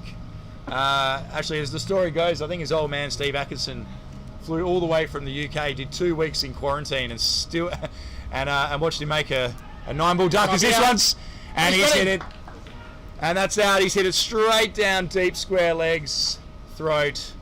Very unlucky there by Rory Cox. Looked to take on the same shot he hit him for 6 earlier in the over. Swung away, and the fielder on the boundary there didn't have to move. Rory Cox departs for a fantastically well-made 58 from 45 balls. So, just as we said, KCC wanted to put their foot down and really accelerate. 2 quick wickets, and the 2 set batsmen are gone for KCC. Yeah, crucial time in the game now with two new batsmen at the crease. Now Simrandeep Singh coming out to join captain Jamie Atkinson. So really great opportunity here for LSW to get themselves right back into the heart of this game. Absolutely, absolutely. I think Aftab hasn't even bowled yet, so they have 4 overs of him from other end straight away now. And Ehsan Khan bowling his 3rd over, so the spinners are really good and making best use of this wicket of KCC. It's a brand new track this season we have. Absolutely, it looks like a change of bowling here. This looks like Aftab Hussain, Afzal Haider there calling the change of bowling. And just for those that were following earlier, we're going to do an around the grounds. Right on the tip of my tongue. At the Hong Kong Cricket Club today, Hong Kong Cricket Club 132 for 2. Kinshit Shah's moved on to 56 off 42 balls. Martin Kutsia, the attacking South African import, eventually made 72 from 47 balls. The score, repeat, 132 for 2 from 16.3 overs. So 3 and a bit overs remaining. Hong Kong Cricket Club looking to post 160 plus and give themselves a good chance against Pakistan Association. As Aftab starts here with a full one, Jamie Atkinson knocks it down to long on. Has been prone to have a few issues against the left arm spinner, much like Kevin Peterson, Matthew. Yes, indeed, and has been known to go out with the odd LB, so he's got to make sure he stands nice and upright in his stance and make sure he gets his bat around that front pad. Uses his feet quite well normally, so it'll be interesting to see how he goes here. Absolutely, and as Afsal said, this is the 13th over, and Aftab can technically bowl out from here. I think if he bowls every over, it'd be interesting to see if they do bowl him all the way through. Usually you would go back to a pace option, but as we saw earlier, Dhananjay Rayo, who may have been their go-to option in the death overs, unfortunately looks to have done a string, and may take no further part in the game. Aftab Hussain again in here to Captain Azaz. He drags this one down and it spins away and keeps low. Really got stuck in the wicket there. Yeah, just never got there, did it? No, it's look, it's not easy to play this wicket. I mean, it's definitely slow. That turn is there, but it's just not easy to get a hold of. Absolutely. And that one's worked into the covers for a single. Good bit of fielding, but Jamie Atkinson responded straight away to the call of Azaz Khan, and they made it comfortably. Yeah, so with this wicket looking like it's going to get a little bit slower and quicker, slower and lower as the game progresses, a score of sort of 140 plus from KCC could be very competitive. Yeah, I'll stick with my 140 forecast. I said in the preview, I think it's not easy to bat on. And just looking at how difficult it's been for KCC players to get the spinners away. I just look at the KCC bowling lineup. Someone like Dan Pascoe, I think might prove quite a handful on this track. Absolutely, I think Dan Pascoe, Wakas Barkart, the KCC coach, can come in and bowl some very handy overs. Obviously, with the new ball, you've got Ashley Caddy, Jay Davidson, Azaz Khan, so 3 very strong options with the new ball as well. A super start here from Aftab. As he drags this one down again, and Azaz hits it straight down long on's throat, and he's caught. And Simandeep Singh has fallen to Aftab, a short, rank, wide ball, which he could have hit anywhere. He's only proceeded to knock it down long on's throat. And KCC lose their 3rd wicket in a hurry. Here in the 13th over. Gonna potentially put the brakes on the scoring rate for a little while here, Afsal. Yeah, that's what their strength is. They have a very, very good spin attack, and Aftab is their best bowler in the team, and he's been quite useful for Hong Kong national team for the last few years. And that brings to the crease the leg spinner we were just talking about, all-rounder Hong Kong, Wakas Barkart. Number 17 for KCC, obviously the club coach here at KCC, does a lot of work with the players during the week and on his own game. The ideal man to be coming in with 6 or 7 overs to go here. The score on 99. Will look to take a few balls to try and just settle himself in and push the scoring rate on in the last maybe 3 or 4 overs, Afsal. Yeah, especially from the short end, Mohsen Khan is coming to bowl. The medium pacers are still very, very ideal to hit on this wicket. Spinners are the problem because the variations, they're bowling slow and slow. Ball is turning a bit as well. So maybe this over can be very useful for KCC. They had one like 3 hours back against Tanveer as well. And but the 2 new batsmen on the crease, that's something else as well. Maybe that's advantage for Lil Saiwan. Let's see what happens. But they both are very aggressive batters. Wakas Barkart, J.B. Atkinson, they've been playing together for last so many years. They played under 19 World Cup in 2010 together. And since then they've been playing together in KCC as well. Very, very useful. They have done. As a beautiful shot there by Wakas through the covers, but fantastic fielding at mid-off. Fantastic fielding by Little Saiwan there to to save his bowler 3 runs. And that brings up the 100 for KCC in the 15th over, 14th over. In the 15th over, my apologies for the loss of 3 wickets. Obviously, KCC starting well, and Little Siwan hitting back with 3 quick wickets over the last few overs. That will definitely impact the scoring rate, Afsal. Of course, three quick loss definitely going to put, but I think it might be good for KCC because both batsmen are on the crease, they can hit the ball. Very positive attitude from both of them. And that one's knocked too long on by Jamie Atkinson. Just short of a length. Very well bowled there by Mosen, attacking the stumps. I think from the game we saw yesterday, the KC Crusaders who had a fantastic win actually against Pakistan, making 98 and defending that 98. The key was really to attack the stumps with the ball, sometimes keeping low, sometimes being a bit slow, attack the stumps, and the old adage, you hit, they miss, you hit, as they've come through for a very comfortably made quick single. Welcome back to Matt Collins from a little toilet break, I think that was, Matt. Yes, nature called, Matty. These things happen. But it's going to be fascinating here to see how Waqas Barkat goes about it. He really hasn't fired yet in this tournament, and he's definitely due, Matty. Absolutely, as skipper Jamie Atkinson on strike here to Mosen. And that one's pulled down and Jamie's pulled it high! And that's a big 6 to the west side. You don't bowl there to Jamie Atkinson, particularly strong on the short ball and the pull shot.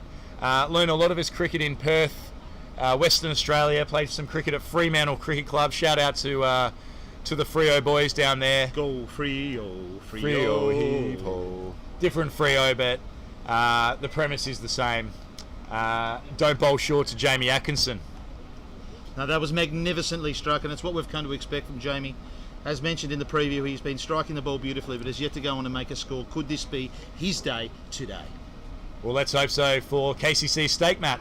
And that one's hit over the offside, over cover, straight into the retaining wall there.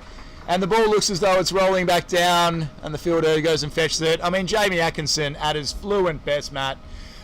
Punched over cover, 4-6, free-flowing bat. What a shot, Jamie Atkinson. Trademark stroke there from Jamie. Beautiful timing.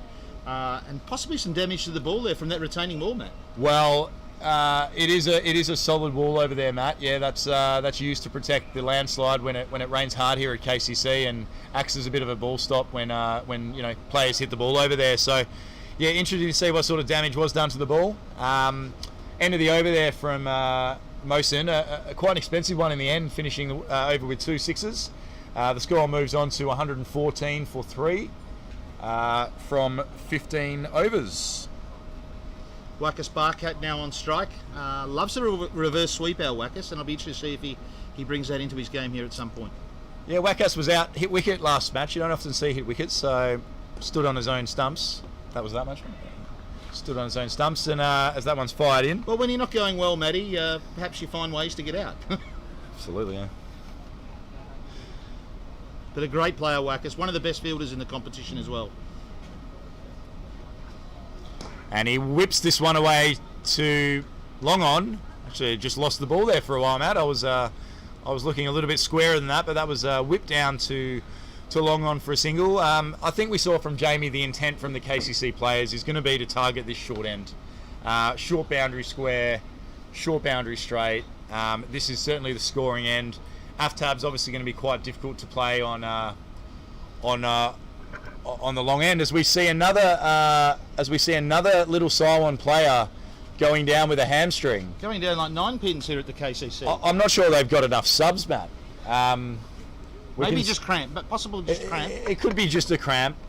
Maybe just need a bit of a Powerade, some what do they call it? Smelling salts? Yes, is that a thing? Smelling salts, just to get the blood circulating through the hamstrings again.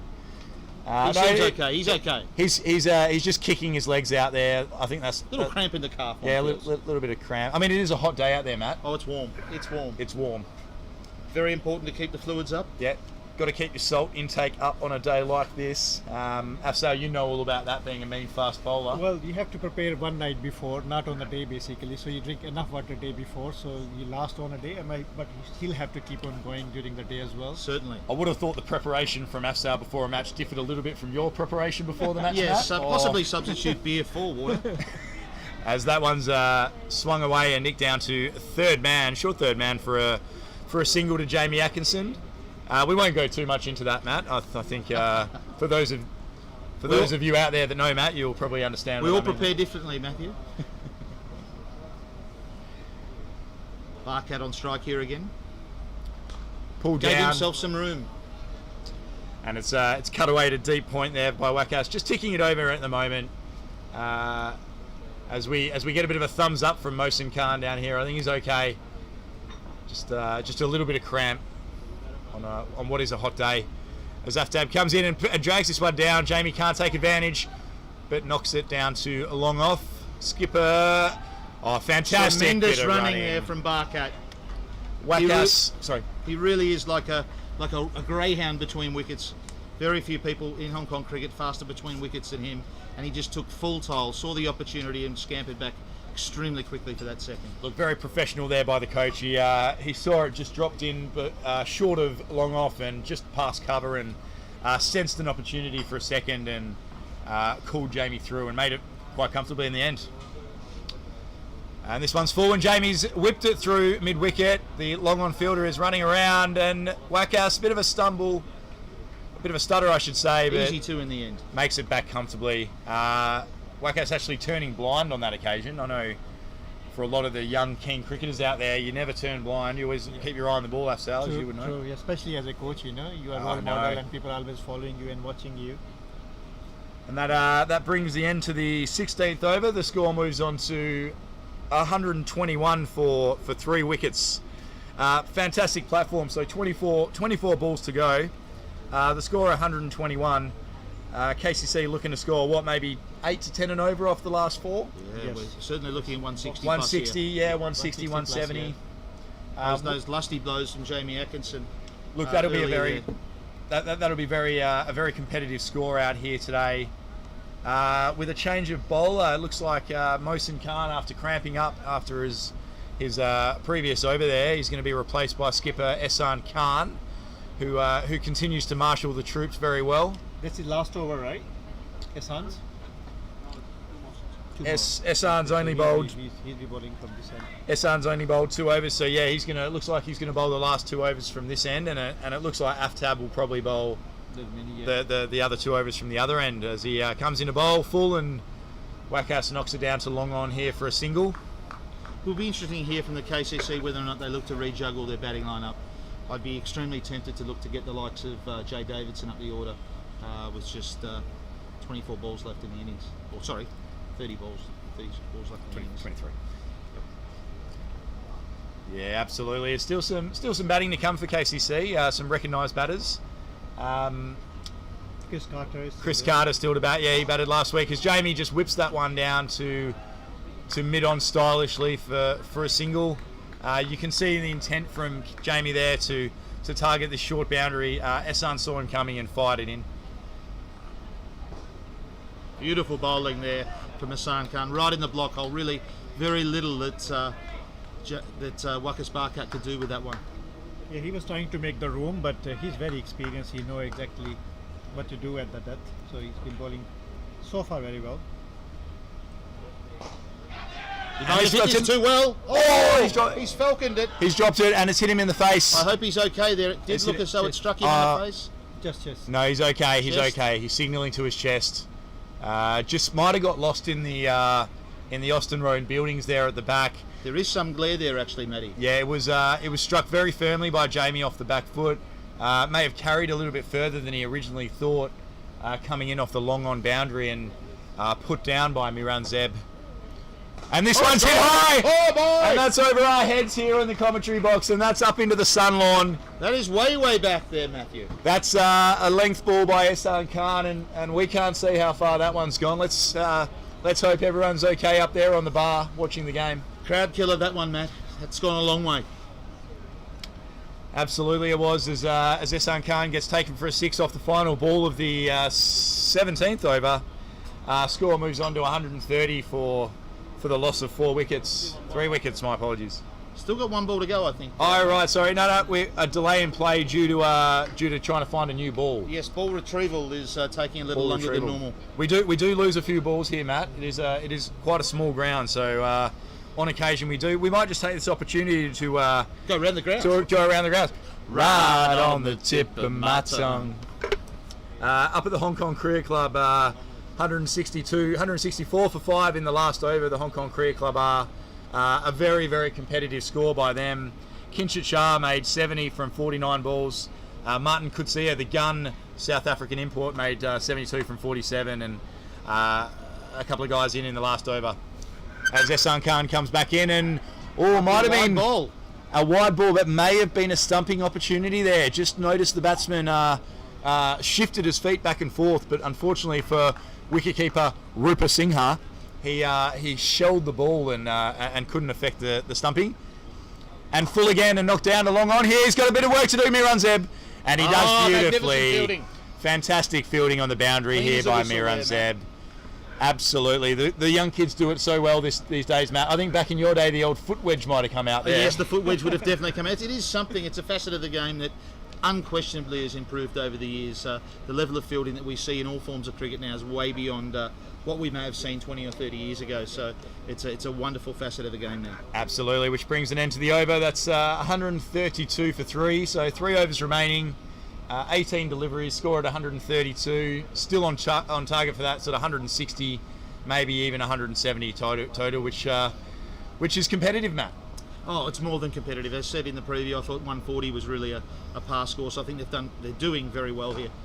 As as Wakas Bakat goes inside out to long off, Afzal's visions of you playing back in the day, you just jumped into my mind with a beautifully struck stroke to long off. Well, that's what my prediction was, like a 165 to like 160 to 165. So hopefully we're going to reach there, the way that these two are batting now. And that's a beautiful shot over cover there from Jamie. Looks like they're only going to get it, and they're coming back for 2. Great running, great pressure, and Jamie looks to go inside out over cover. As Matt Collins said earlier, a trademark shot from Jamie Atkinson, the inside out over cover. Yes, he loves it there and didn't quite get a hold of it, but a handy 2 nonetheless.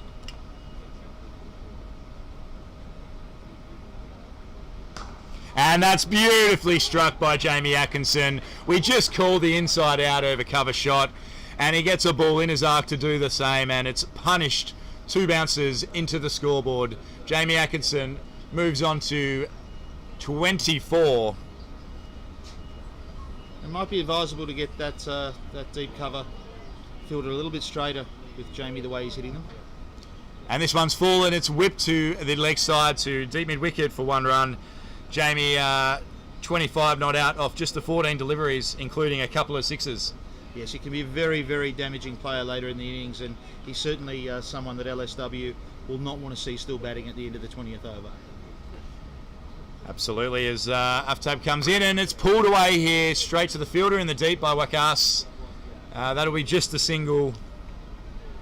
Lil Saiwan was his always favourite team to score against. Even when he was young, 14-15-year-old, he used to score a lot of runs against Lil Saiwan. On his Sunday League debut, he scored 96 against Lil Saiwan.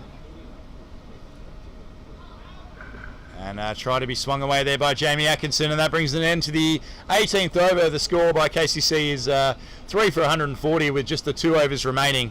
And for the final time of this innings, we're going to go around the grounds. Right on the tip of my tongue.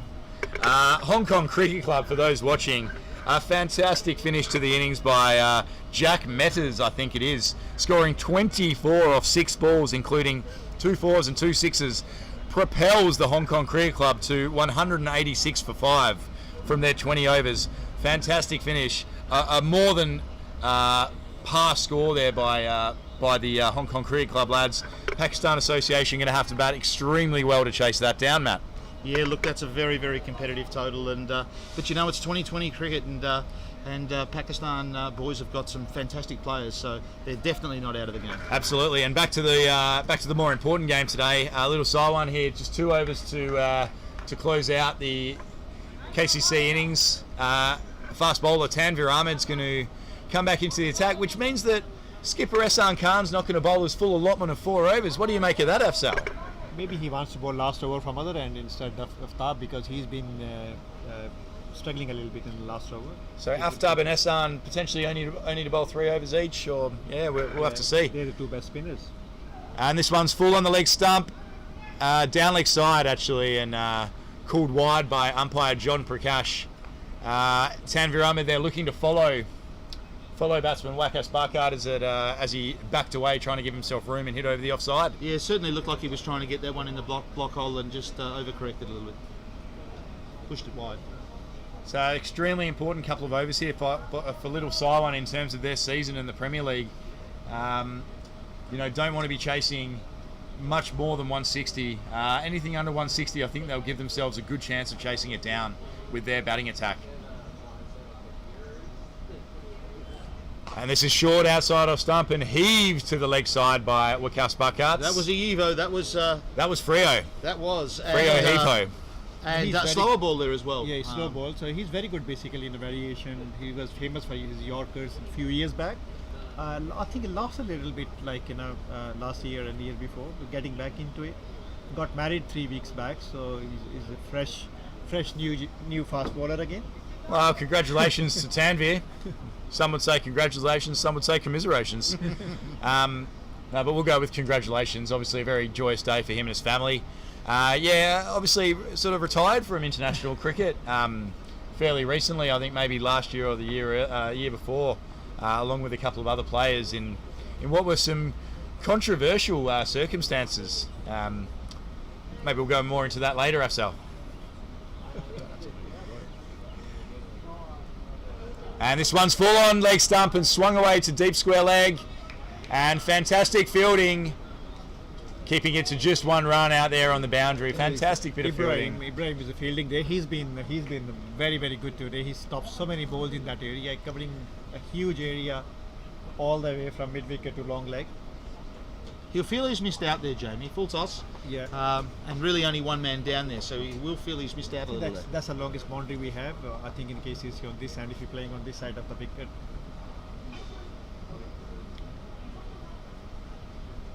Yeah, very good start here to the over by Tanvir, bowling right, full up in the block hole.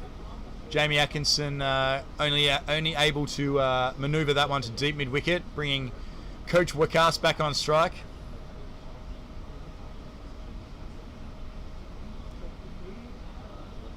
And this one's short into the wicket again. Slower ball from Tanvir Ahmed. Very smart, very clever bowling, knowing there's no pace in the track, making the batsman generate his own pace by bowling that slower ball. Slower ball bouncer, probably one of the hardest balls in the game to play. Kept that one outside off stump. Very difficult to do anything constructive with that.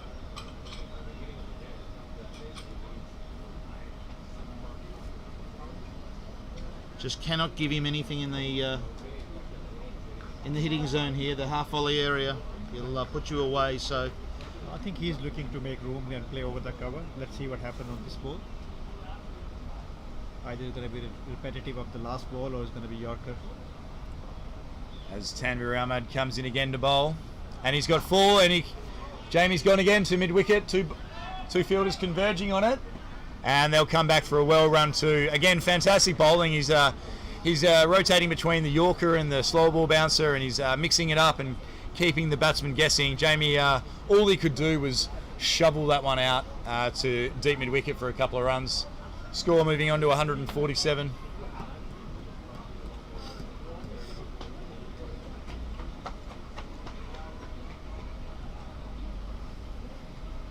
Taking a lot of advice from the captain from the long off, so a lot of variations there. Yeah, I'm not sure whether time's going to be an issue, Afsal, or it's just ticked over to 3:30. Well, 80 minutes, I think. Genuine reasons, so it's going to be all going to be umpire's call basically. Yep. No, the umpires may well have some some allowances for them there in terms of the time taken. And this one, holy moly, that has gone a mile. That has gone into the next postcode, ladies and gentlemen. That is going to be picked up in Yamate. That has gone straight over our heads here in the commentary box, onto the tennis courts above us.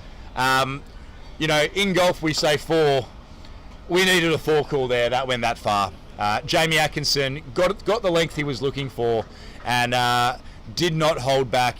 A very disappointed Tanvir Ahmed here at the bowler's end, just missed his length by a foot, and unfortunately paid the full price. That was big. Yeah, certainly an enormous shot there from Atkinson. Only just got it slightly wrong there, Tanvir, and away it went.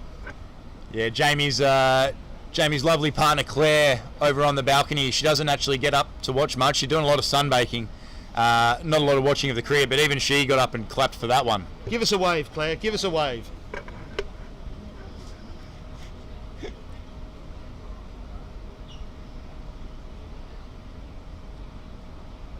So some deep discussions here by Hassan and his bowler Tanvir. Probably talking about not bowling the slot ball. Yes, that was right in Jamie's wheelhouse. Can't have a repeat of that one. Too much advice sometimes is not very good for the bowlers. He was doing really well in the first 4 balls, and a lot of advice basically from the captain and some other people. And that 6 also brings up the 50-run partnership. 55 runs these two have added for the 4th wicket as Tanvir comes in again and bowls short. And it's a no ball. Oh! And it's a free hit. Jamie actually got the ball he was probably looking for. Short, outside off stump. Try to hit it onto the West side. Unfortunately, threw the shot a little bit too early. But never mind, Jamie. You've got yourself a freebie, mate. Yeah, Tanvir Ahmed looking at the bowling crease. I often notice that, actually, Matt, when bowlers bowl a no ball, they always go and sort of as if it's moved. Put their foot down where they think their foot has landed when it could have been somewhere completely different. I mean, it's one of those strange quirk things that fast bowlers do, Afsal. Well, it's a confidence as well with the most of the bowlers. They know exactly where they're landing with the runner piece, so it's always question mark, especially for those who hardly bowl no balls. Well, if you were down at training on Thursday, Afsal, I can tell you there were a few bowled then. Nobody bothered in the training. And here we go with the free hit to Jamie Atkinson. And he's bowled a short wide one. That might be a wide. And it looks like he's done very well. Done very well there. He's bowled it into the wicket. Looked to be a little wide. Jamie Atkinson a little bit unsure about the line of that one, and did look like he put the question to umpire John Prakash about potentially the line of that one. But we don't have the most ideal advantage from viewing point from here, but it must have just snuck in. So we're at mid on here for the over just gone. So we're at sort of short third man here for the right hander, Matt. Score moving on to 154 for 3. We're into the final over here. It will be skipper Ehsan Khan, as Afsal Haider predicted last over. Wanted to give himself the last over from that end. It does mean left arm Hong Kong spinner Aftab won't bowl out today, which is maybe something got mislaid in their plans with the injury to Dhananjay Rayo, and they bowled the extra over from Miran Zeb and Gazanfar as well. I've just been suitably told also only bowled 3 overs and went for a very miserly 1 for 13. So strange decision there by skipper Ehsan as he comes in, and it looks like it's going to be caught here, and it's caught at cover by Mohsin Khan. That looks like Mohsin Khan taking the catch. Wakas Bakar trying to go inside out over cover, full toss, and that will bring to the crease the Namibian nightmare, Jay Davidson. We call him the Namibian nightmare because he's a nightmare for bowlers because he tries to hit them so far. Oh yes, he can hit the ball, Jay. He played here a couple of weeks ago for the Templars and cleared the rope with ease. So it'll be interesting to see how he goes here. And let me tell you, does half rate himself as a golfer and thinks he hits it a long way. Well, I haven't played with him, Matt, but have you been out there? I've been on the old stimulator with him, and basically putting him out there 360, 370 on the reg. As much as that. Wow. Yeah. Wowee, and boy oh boy. Absolutely.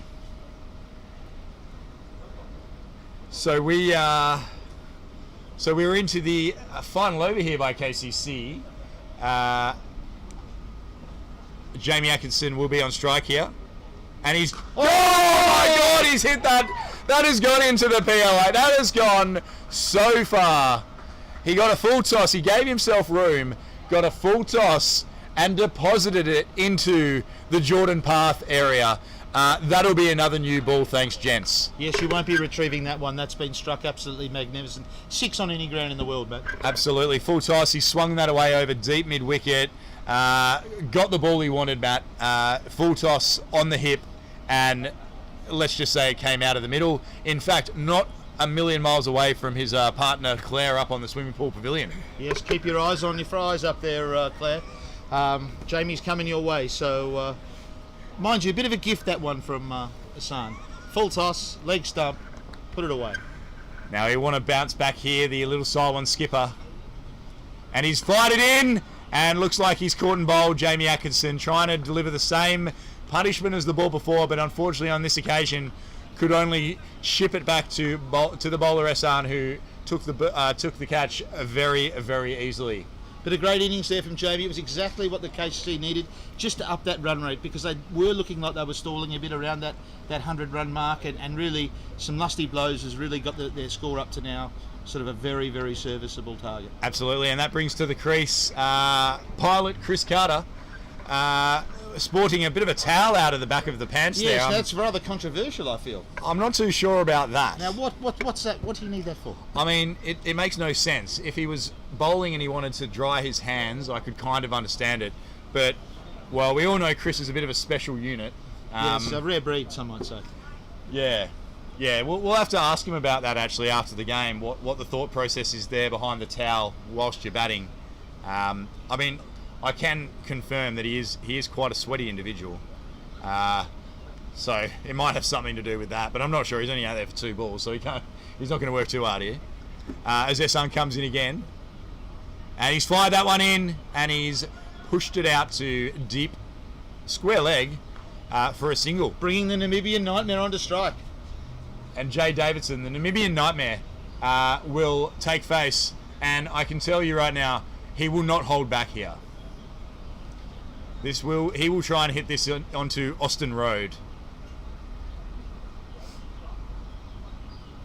He's a big man, isn't he, Jay? Big man. 6'4". Yeah, he'd have to be 6'4". Big levers. Here is Ehsan, and he bowls full, and that one's tickled down the leg side. Now we'll wait for the umpire, Ian Thompson's call, and he's going to give it. He's not sure what he's going to give it. Buys. And that's an interesting call that it's buys when the ball went down the leg side. Would it not be a wide? Now, very controversial there. Very interesting that he can call that buys down the leg side. I feel we're going to get a correction here. I feel we're going to get a correction. And he's asking Ehsan to stop. Hang on. We've gone to wides. We've gone to wides. I mean, look, if he hasn't hit it, it has to be wides. Right. Obviously, Ian's got a direct line in here with our commentary. Maybe we're speaking a bit loud, Matt. Maybe we should probably...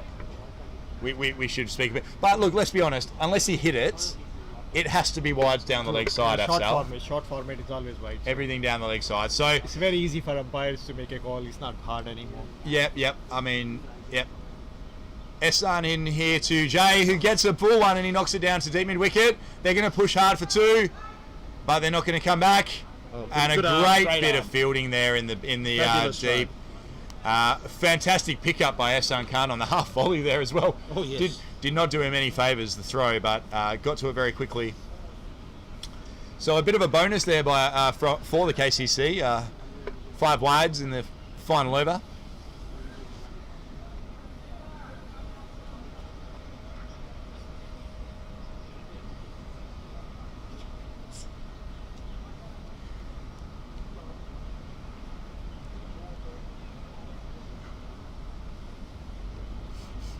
And this one's worked away to the leg side into mid-wicket. They're going to push hard for 2. This is the last ball. They're going to have to come. And a terrible throw there on the half volley. Made it in very difficult for the bowler. And KCC come back for 2 to round out the first innings there. That'll be the final score of 167 for 5. For the loss of 5 wickets. A fantastic, 169 as the board ticks over for us. Very, very competitive score there by KCC. 5 wickets down, fantastic effort. We will take a short break whilst there is a 10-minute change of innings, and we will rejoin you for the start of the second innings. Can you turn off the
Welcome back here to the KCC for what should be an exciting run chase by Little Saiwan, chasing 170 for victory.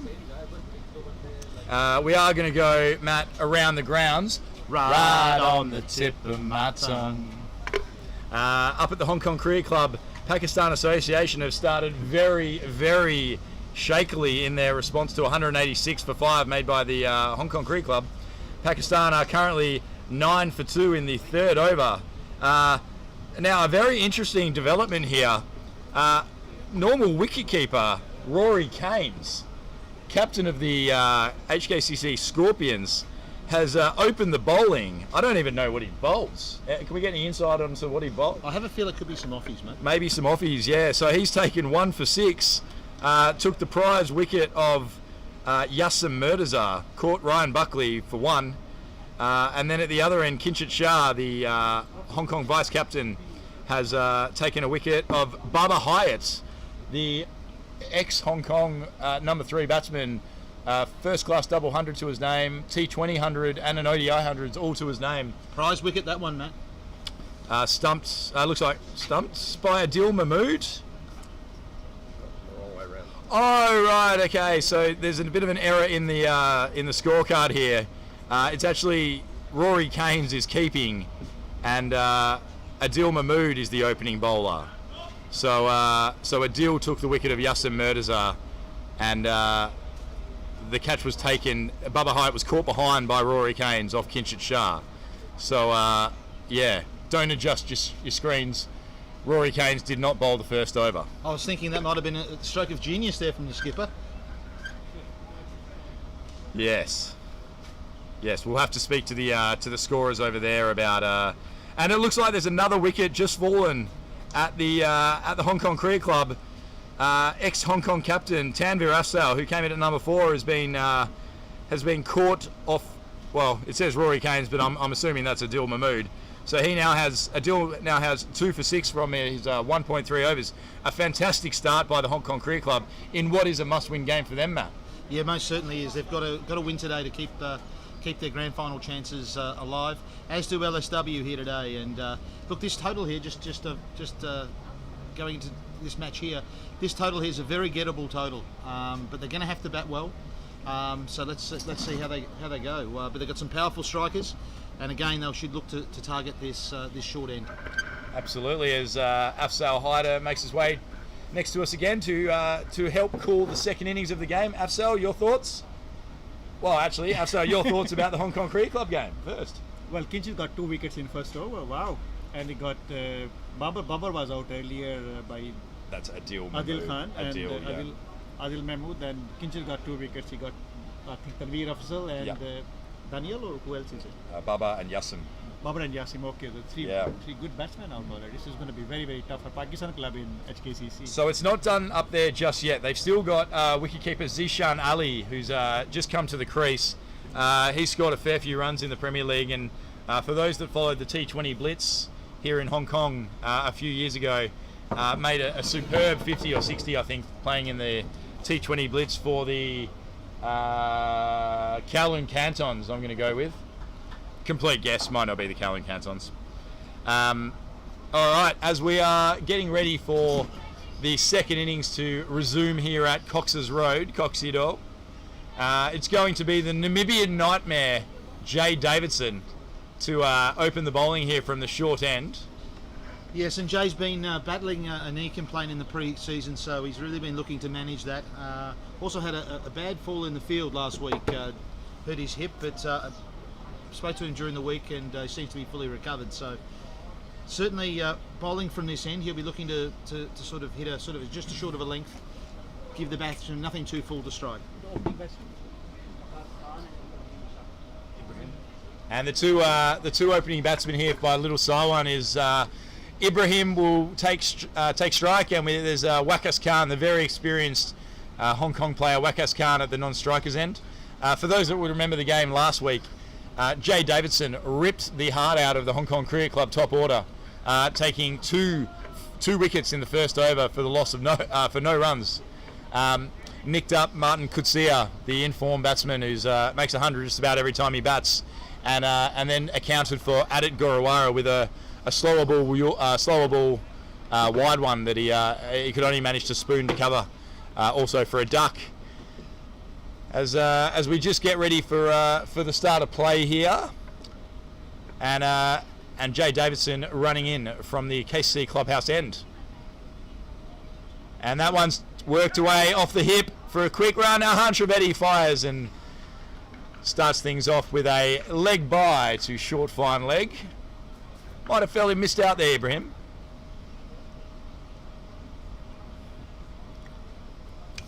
Yeah, it's going to be a difficult chase for Little Side One, but they're not without a chance. 169, 170 required to win. Definitely above par, I think, on this wicket. But with the firepower Little Side One have in the tank, they will give themselves every chance. Well, there's no doubt the bowlers are going to get some assistance from the wicket, but you've still got to put it in good areas. And absolutely, certainly Jay will be mindful of that first delivery and looking to correct a little here.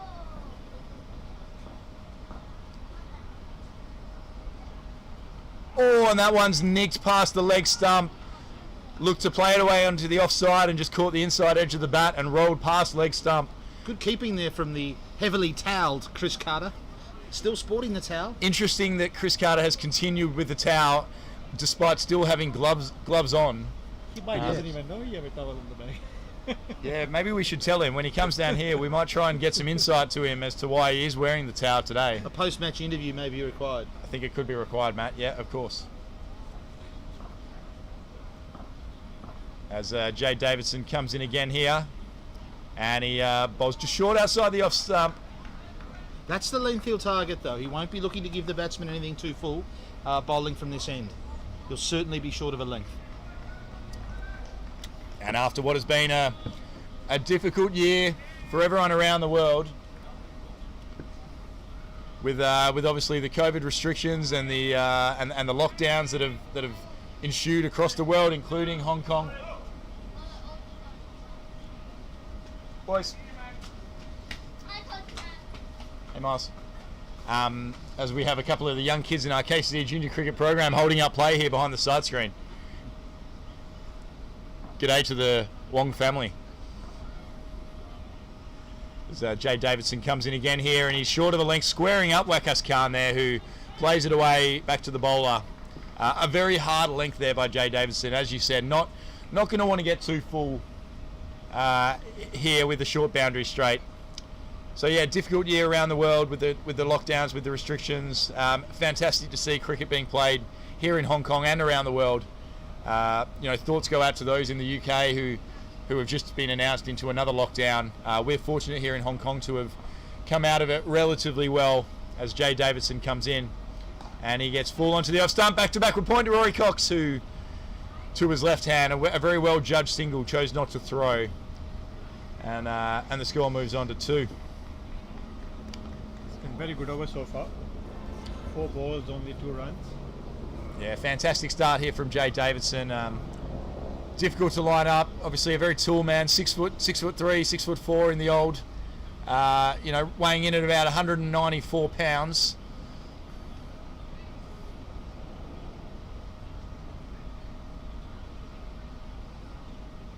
And that one's wide outside of stump and well fielded by Rory Cox at backward point. Saved a certain boundary. The KCC guys have started well, and that'll bring an end to the first over. The score of 2 runs for the loss of 0 wickets in reply to KCC's 169, Matt. Yes, look, a great first over, but probably got away with one there on the last ball. I think it was short and wide. Really should have been dealt with, but some great fielding there from Cox. So we're just trying to get some insight from Chris Carter as to why he's wearing the towel. He seems to be quite happy with his work. Non-responsive.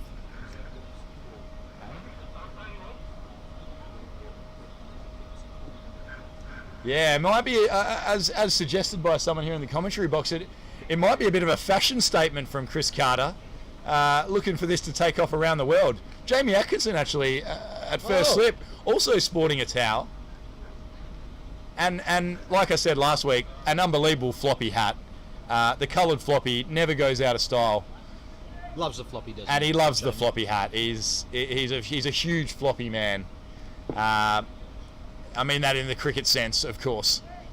And that'll be Hong Kong captain Azaz Khan will open the bowling from the KBGC end. We talked about his fabulous effort last week with the bat, but I felt he didn't bowl as well as he usually does. So be interesting to see how he goes. Well, there was some inside mail on that, Matt. He actually was carrying a bit of an injury.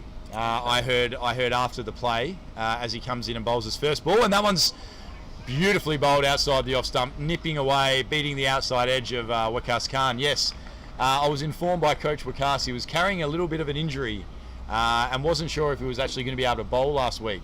But you know, being a consummate club man, pushed through the pain and tried to deliver his team. Unfortunately, didn't go that well with him with the ball, but clearly made up for it with the bat. Certainly did, and look, he's swift enough. He bowls that sort of 130, 135. He's quick enough. Just comes on, skids on. And this one's struck over mid-off by Waqas Khan. A beautiful shot. Beats Ashley Caddy there at mid-off and rolls away to the KBGC end for a Little Sideone's first boundary of the innings to really get them kick-started. Yeah, that was a lovely strike. Very safe shot. Half volley, just over pitch there, Azaz, and he'll need to sort of correct that length a little. Yeah, obviously looking for a little bit of movement early on with the new ball. You know, backing himself to bowl a little bit fuller and swing it away and hopefully try and find that edge, bring Jamie Atkinson and Chris Carter into the game. And this one's in the same spot and played and missed outside off stump. Beautiful bowling by Azaz. And good keeping, but possibly an unnecessary roll there from Chris Carter. Yeah, look, he likes it flashy, Chris. He likes it flashy, as we can see with the towel and the sunglasses. You know, fancies himself as a bit of a ladies' man on the circuit, Chris Carter. You know, obviously trying to look the part and clearly can keep. Can keep. As Azaz comes in again here to bowl. Couple of steps down the wicket, and that one goes underground. Kept very low, that one. And that one went underground and beat Chris Carter, who looked like he got a bit of a foot to it, and scampered through for a bye. With spin, for the most part, so far today, we've had spin at that end of the ground. What we haven't seen yet is one that really takes off from this end, and just got to look out for that one, because we have seen some very uneven bounce from this end. Yeah, so Waqas Khan looking to use his feet there, advance down the track a couple of steps, you know, maybe to get some momentum into the shot, maybe to put off the line and length of Azaz, who generally bowls pretty full and tries to swing it away from the right-hander. That's what the Little Sideone done. I think they made a very good move in early their inning. They put the wicketkeeper up on the stump to not let the batsman go out of the crease. As that one's full again from Azaz, and a play and a miss from Ibrahim through to keeper Chris Carter. He's a very good pace, you know. You can tell a different Azaz today. So he's running nice and straight with a very good rhythm. The ball is going through nice, decent pace, even though it's a slow wicket. It was decent carry this time. One of the best fast bowler we have in Hong Kong, with a beautiful run up and a lovely action. Slow ball. And that one's nicked outside off stump, but landing well short of the keeper and Chris Carter at first slip. So the end of the second over here for Little Sideone. The score's moved on to 7 with just that one solitary boundary off the over long off. So a fairly circumspect start here by Little Sideone. A little bit probably more to do with some good bowling from KCC rather than so many false shots from Little Sideone. Yeah, look, that's true, Matty, but they'll certainly need to look to get after them a little bit in these next 4 overs, take as much advantage of the power play as they can. Yeah, like any game of T20 cricket, Matty, wickets in the power play definitely helps you succeed, and we saw earlier on that Little Sideone couldn't take any in the power play, and it really set the foundation for KCC to push on for a big score of 169 here at Coxie Doll. As the Namibian Nightmare comes in and holds a little bit back off that and took the inside edge down to short fine leg, where young gunner Han Trivadi cleaned up and fired it into the fashion statement Chris Carter.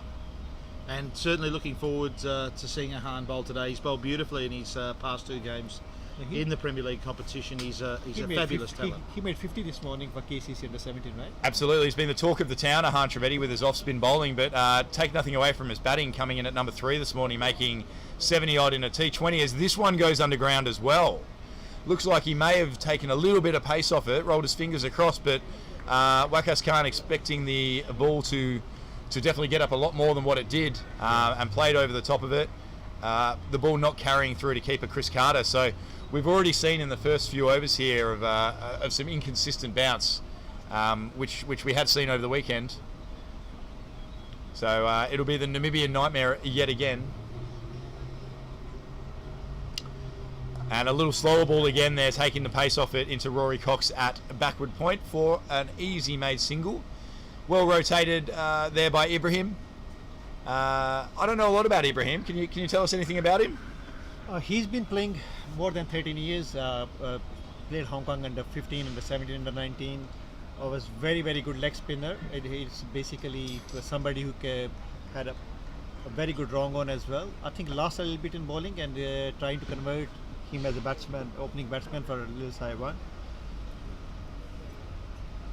So this one's full and played and missed. A fantastic delivery there by Jay Davidson, giving himself a chance to find the outside edge of Waqas Khan. Ball looking like it probably just straightened a bit off the seam and flew through to Chris Carter. Very unlucky there by Jay, but a fantastic bit of probing bowling early on. So yeah, exciting to see the youth of Little Saiwan coming through with Ibrahim. I think Waqas Khan's only about 21. Seems like he's been around forever.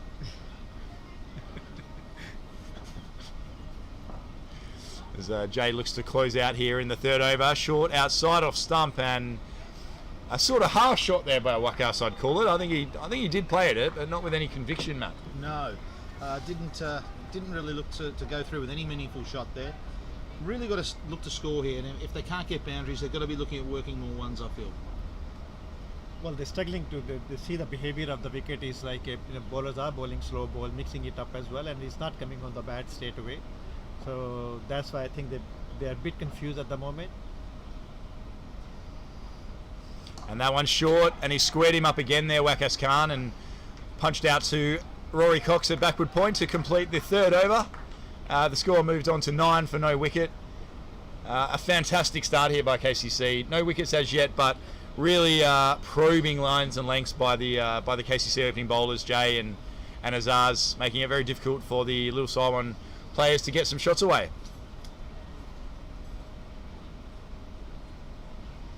They need to play a bit more positive from here and look positive at least. If they can't hit the ball, at least they can go through the shots and take singles and doubles, which KCC has done at when they were struggling to get the ball on the bat when the spinner operating in the middle of the inning. So they had to do the same thing. It's very important to score more runs on the power play with the field restrictions. As Azaz gets a little bit short there, and that well fielded by Azaz, Waqas Parkar, that is, in the covers, tidied up by Simandeep Singh. So a little bit short and wide there, and Ibrahim looked to flash it through the offside. Didn't quite time it. Maybe the ball didn't quite come on, and nudged away for a single to move Little Saiwan into double figures.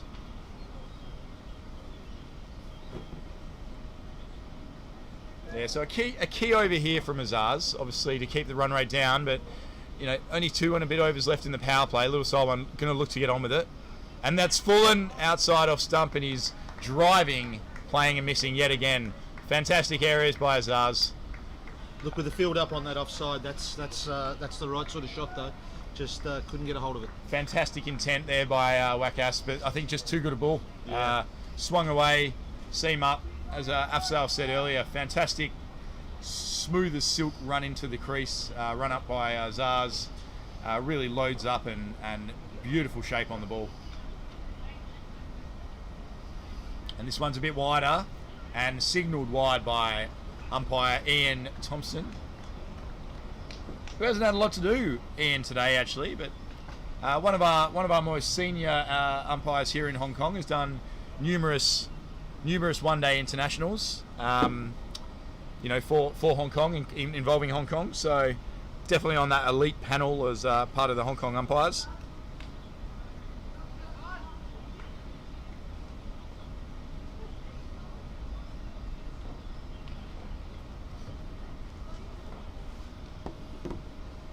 As Azaz comes in again, and he's a little bit short length, and that one doesn't carry through either. So definitely keeping very low. So that's probably 4 or 5 balls I think we've seen this innings that have just gone through, and he's sort of wafted the bat out of it, and the ball hasn't carried through to keeper Chris Carter. So it it appears an interesting toss to win and send the side in on a wicket that, you know, might have some variable bounce, Matt. Look, to be honest, I thought they made the right decision. I think being a wicket that was a little bit too paced and variable bounce, I think knowing what you need to score is an advantage in such a case. So I don't think Hassan made an error there. It's a reputation as well in KCC or HKCC. The wicket always played better the second time. This like so many years it used to be the reputation. Maybe it's a new wicket, new soil. That's why it's behaving slightly different.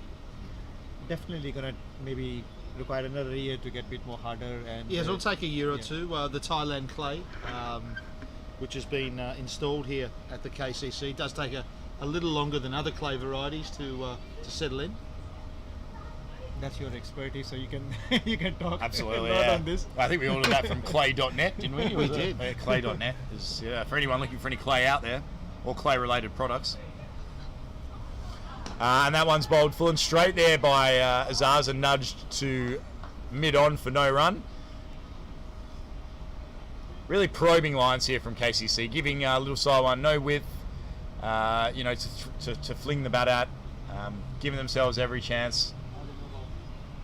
And it looks like it might be a no ball, actually. Ian Thompson.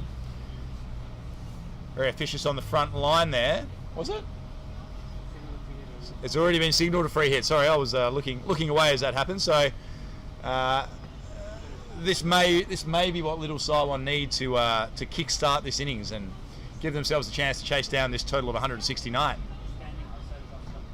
And it looks like he's come right across the stumps here. And he's going to lap, and he tried to lap and just missed it outside off stump. Very, very smart bowling there by Azaz. Just kept following him. But batsman Ibrahim might have given away the goose there, Matt.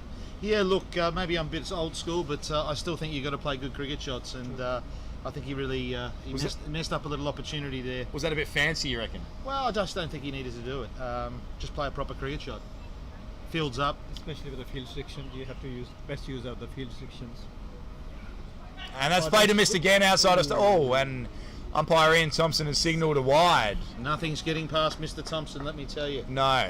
I mean, I can see skipper Jamie Atkinson just motioning that the batsman's coming quite a long way across, and as we know with the laws of cricket, if the batsman moves himself across, the wide line moves with him. True, yes. So where the guide is to start, that will move wider and wider as the batsman comes further and further across, which is a bit of a sort of strange rule, I guess, with cricket. But as Azaz comes in, and this is smashed through the offside, a fantastic cricket shot by Ibrahim, coming down the track and flaying it through cover for 4. Fantastic finish to the over for Little Saiwan. At the end of 3 overs, the score has moved on to 4 overs. My apologies. The score has moved on to none for 18. They really needed that boundary, Matt. They're getting quite bogged down, and possibly that might release the shackles a little. Absolutely, and it looks like the Namibian nightmare Jay Davidson's going to get a 3rd over here, which is quite unusual, actually. I mean, usually your opening bowlers, you might get 2, and then you go to maybe a spinner or a part timer to try and get you through the power play. But Jay obviously has bowled a very good couple of overs, and skipper Jamie Atkinson has full faith in the Namibian nightmare to get it done. Well, why wouldn't you? His first 2 overs have been terrific, and they've really struggled to get him away. As he pushes in off the side screen.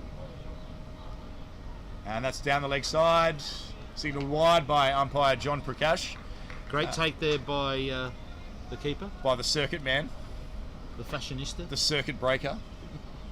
We are, of course, referring to wicketkeeper Chris Carter. What's his status going to be, Chris Carter? Is he going to be available to play for Hong Kong if he perform in the domestic? Or? So from what I've heard with Chris, he's in Hong Kong to stay. He's obviously just become a pilot with Cathay Pacific, as that one's just hit into the offside, and they run through for a single and a great bit of fielding, and it looks like they're going to come back for a second. And they are. The one overthrow, but I tell you what, the KCC wouldn't mind that. A fantastic bit of fielding there at point. So yeah, Chris obviously qualified as a pilot about a year ago, working for Cathay Pacific. Was fortunate enough after the cuts that Cathay went through over over the last couple of weeks. He was fortunate enough to keep his job, so he will remain with Cathay and continue to fly. So therefore, is obviously available to play for Hong Kong if selected. If you're listening, Trent Johnston.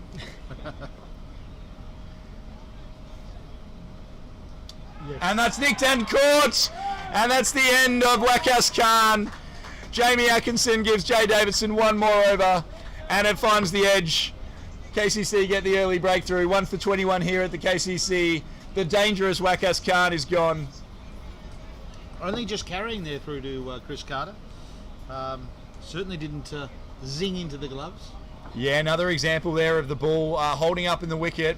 Wakas looking to give himself a little bit of room and flay it through the offside like had been done the previous over. All he could do was find the outside edge, and easily taken by Chris Carter, fairly low to the ground there. KCC take their first score of 1 for 21, and a good reward there for the Namibian Nightmare. He's bowled very, very well here today, and certainly deserved that wicket. The good thing he had done, he never changed his line and length. He was kept on bowling in the same area, so this was slightly getting away from the batsman, so to get the full advantage of that, get nicked through the wicket keeper. So very, very much needed wicket for KCC as well. At the same time, DLSW need to score more runs. KCC is basically at the top at the moment with the 21 runs on the board with 1 wicket down, 5th over in progress. We can't have better power play than this. No, and We have 170 runs on the board. LSW now very much desperate for a partnership. They've really got to try and find a way to take this game deep, try and give themselves some sort of a chance to get to the target with, say, 5 or 6 overs to go. So they've just got to battle it out here and try and develop a partnership. One good partnership can change everything. that's it. End of it. Right on the ground.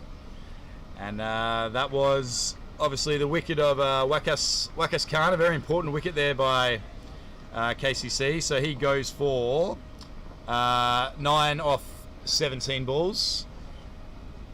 And that one's nearly taken first ball. We're just trying to get a read on who the batsman is. This is Ehsan Ayaz, my apologies, my sheet isn't in front of me right now. Ehsan Ayaz, the stylish looking left-handed batsman.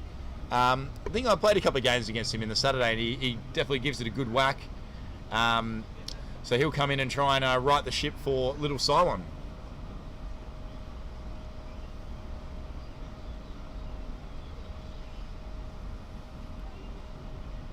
And that's flayed outside the off stump.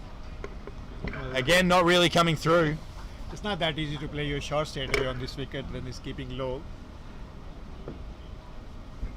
It's taking full advantage of the situation and the conditions. KCC bowlers, they're bowling really, really well, bowling in a very good areas, not giving any width, not giving any full deliveries, except one was given by Azaz Khan.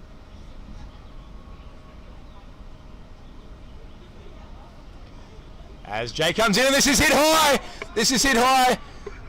Looks like Wakas underneath it, and he's taken the catch. Never looked in doubt, Wakas Barkat. Some of the best hands in Hong Kong. He got himself under that extremely high ball there, and that's 2 wickets in the over for the Namibian Nightmare, Jay Davidson. KCC right on top here, 2 for 21. Yes, now a very tough start here for LSW. Great catch there from Wakas. Arguably the best fielder here in Hong Kong. Very relaxed fielder, loves his work, and a terrific catch in the end. A lot harder than it might have looked on TV. Yeah, when it went very high, went just about as high as some of the buildings that surround our beautiful ground here at KCC, and let's be honest, never looked in doubt. Number 17, Wakas Barkat underneath that. Jay Davidson for the second game in a row, taking 2 wickets in an over. Skipper Jamie Atkinson vindicated for giving him a 3rd over. Fantastic bit of captaincy and fantastic bit of bowling from KCC. All over Little Cylon here early. 2 for 21 in the 5th over. A lot of work to do. Who's new batter? And this will bring the wicketkeeper Rupasinghe out to the crease, batting at number 4 for Little Cylon. Didn't have his greatest day behind the stumps today, so he'll be looking to bounce back with the bat. As Jay comes in and he bowls a full toss, and that's knocked to mid-off for no run. Got away with one there, Jay. Probably the ball you don't want to bowl to a batsman first up is the fully, but got away with it. No ball. And it was a no ball by Jay. So that'll be a free hit to the batsman. Exactly what you want when you first come into bat, Matt. Yes, indeed. A bit of a dream, really. Let's see what he can do with it.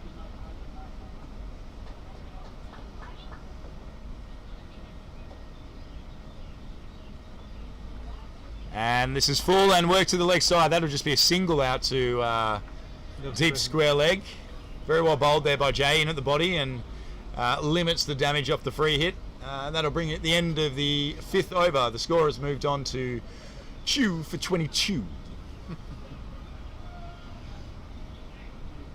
Ramesh, this guy is a Sri Lankan wicketkeeper batsman. He was playing for Sri Lanka club, moved to Lil Sayaban this season. Had a very good start of the season in Division 2, scored 100 on his debut match, 140 something. Heard he's a very, very good hitter, very fit, in his early 30s, very keen cricketer. You know, most of the Sri Lankan, they love their cricket, and the culture of cricket in Sri Lanka is very, very old, more than I think 150, 60 years. Very old and famous clubs there. Now I like this here from skipper Jamie Atkinson, bringing on Dan Pascoe here. Dan's been a tremendous player for the KCC over a number of years. Miserly bowler. He'll look to just hit that good length. Not a massive turner of the ball, and LSW batsmen will really need to look to use their feet to him. Otherwise, he does have a tendency to bog players down on that crease. So we'll see how he goes here.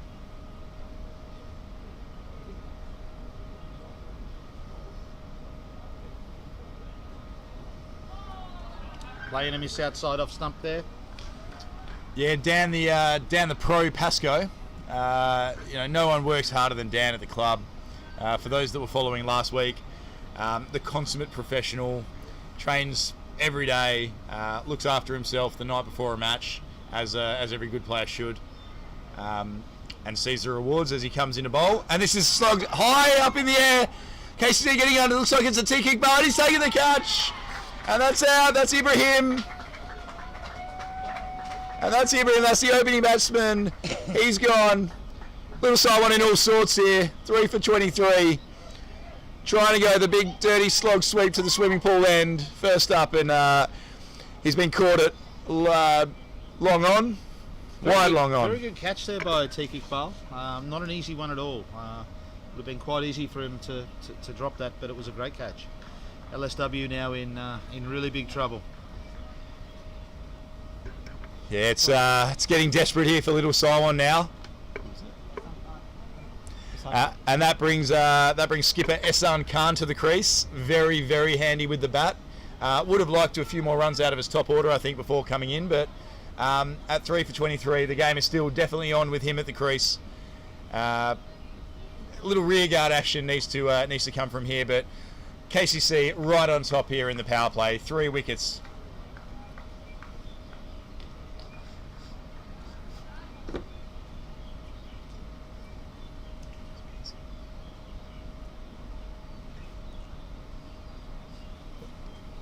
And Dan Pascoe striking in his first over, comes into Rupert Singer, who tries to go downtown first ball.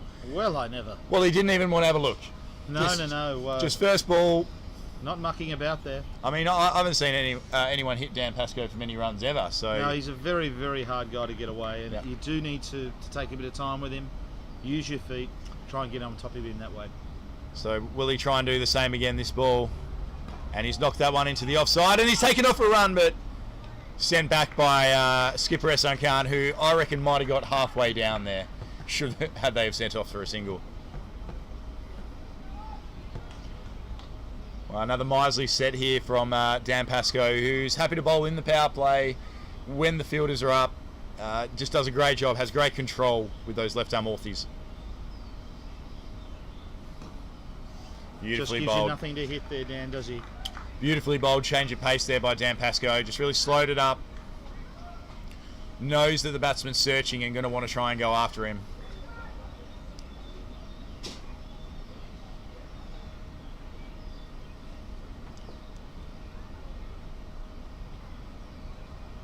And that one's poor. That's swept away for a massive 6. What a shot by Great keeper shot. Rupa Singha.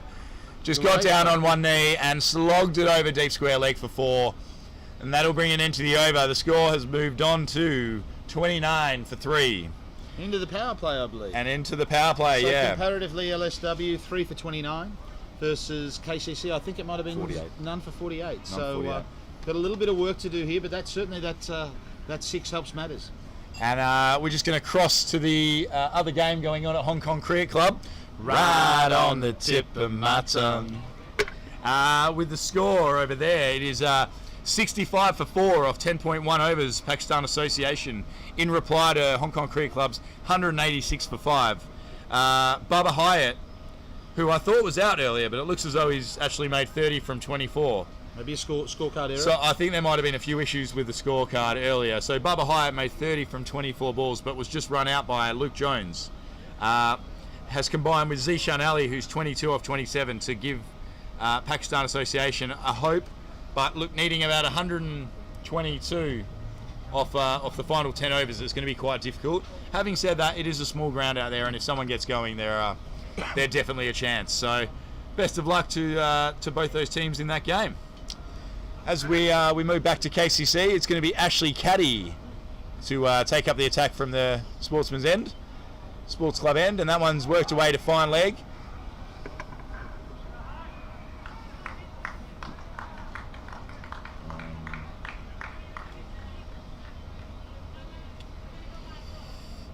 Get the manager to do it at reception. So send them to Botfield, and then Botfield will go to the reception and he'll print them out. I don't think we'll need them, but as we're just doing a few Duckworth-Lewis calculations in the back of our box here, I'm looking around the skies. I think we should be okay. Look, I think we're pretty safe, guys. Although there is a typhoon just going through the Philippines, I hear, at the moment, so I don't know whether that's going to have anything, any impact on us here today, Afsal. We are very safe here. We're okay, mate. As Ashley Caddy comes into bowl, and that one's flirted outside the off stump, flashed away, and playing a miss there from the batsman. Rupa Singha, the keeper. Obviously going to look to be quite attacking here, Afsal. I think they have to be. There's no point going down. Well, that's what his game is. He always wants to hit the big shots. So he's going to be looking something into the stumps or down the leg. Only thing I think is going to struggle is outside the off stump, which is where Ashley bowling at the moment. That's not a very ideal for the batsman. He hits there. And that Anything into him or towards leg, he loves it. As that one was cut away there to backward point to Dan the Pro Pascoe for no runs, Ray Rubsing. Very well timed, and looks a very classy player at a very good timer of the cricket ball. So with the short boundaries here at KCC, and maybe he can take advantage and bring Little Saiwan back into this game. And this one's fallen, hit back past the bowler, and that'll be tidied up by Atiq-ul-Rahman Iqbal at long off. Ashley Caddy getting a little bit full on that occasion, and Ramasinghe wanting to take him downtown. That brings skipper Ehsan Khan onto strike. Very aggressive batsman in his own right. That one's back of a length and worked down to third man for an easy single. Well bowled there by Ashley. Knows that he can't get too full here. If he gets too full, he will get hit over this pavilion. So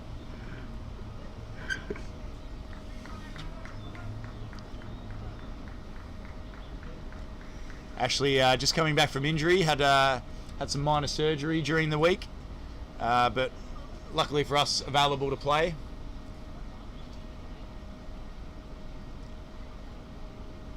And that's full, and that's hit, that's big. That's got over our commentary box here onto the sun lawn, and that's a massive 6 by Ehsan Khan.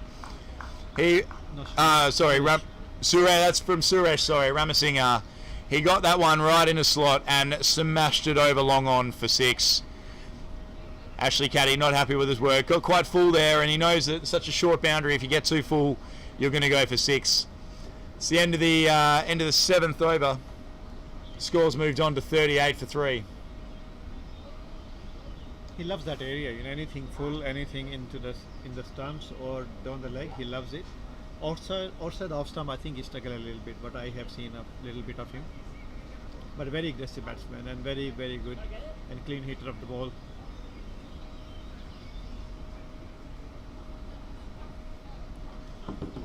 Absolutely, and it looks as though Dan Pascoe is going to continue here for KCC into his second over.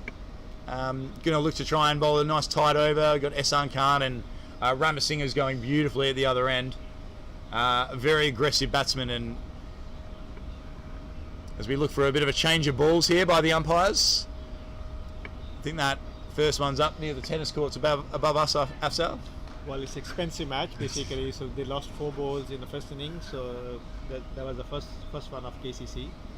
It's about 500 honky a ball or something, Yeah, isn't it's it? like a 2,000 already extra to little sideways kid. Yeah, that's right.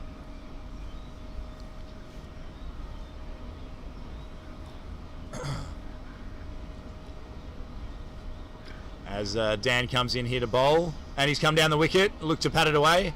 I think there'll be questions of whether he played a shot at that one, and umpire Ian Thompson correctly calls a dead ball there, as Ehsan Khan wasn't looking to play a shot.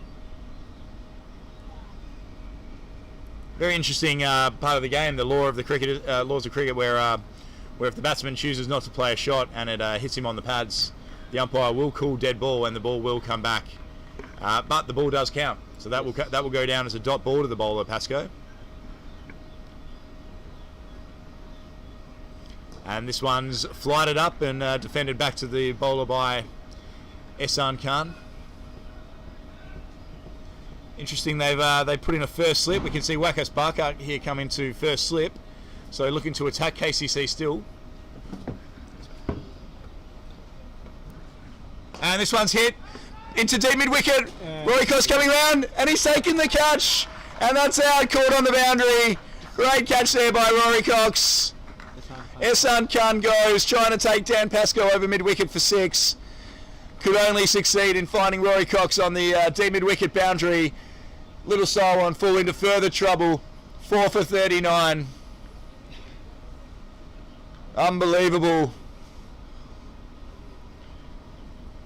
It's very tough for them to come back from here, but you never know. Just take someone to get in and start clearing the rope with regularity, and you never know.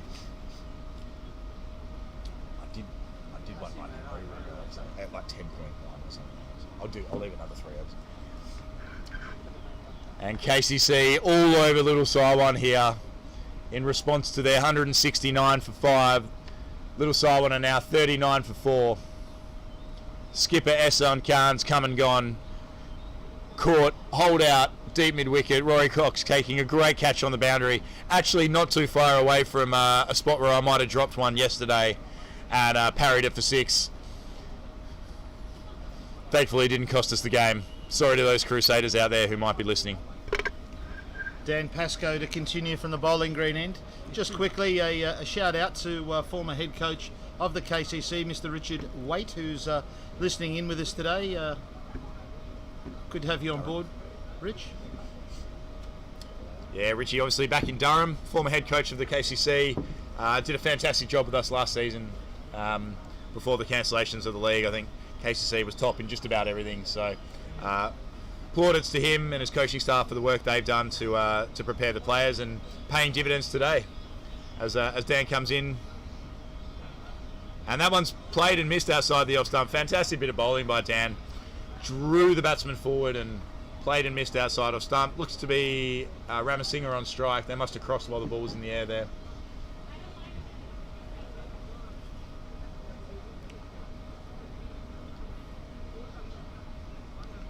And that one's cut away to backward point. They're taking a quick single.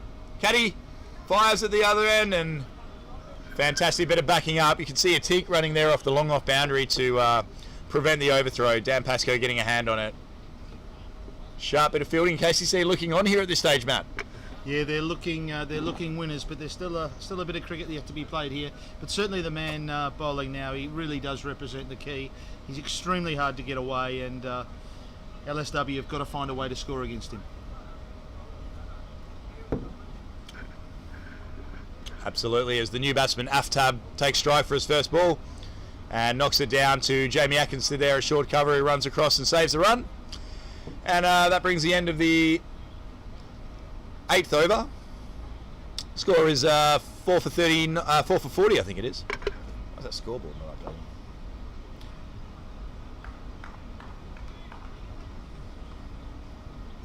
Caddy to continue from the main pavilion end.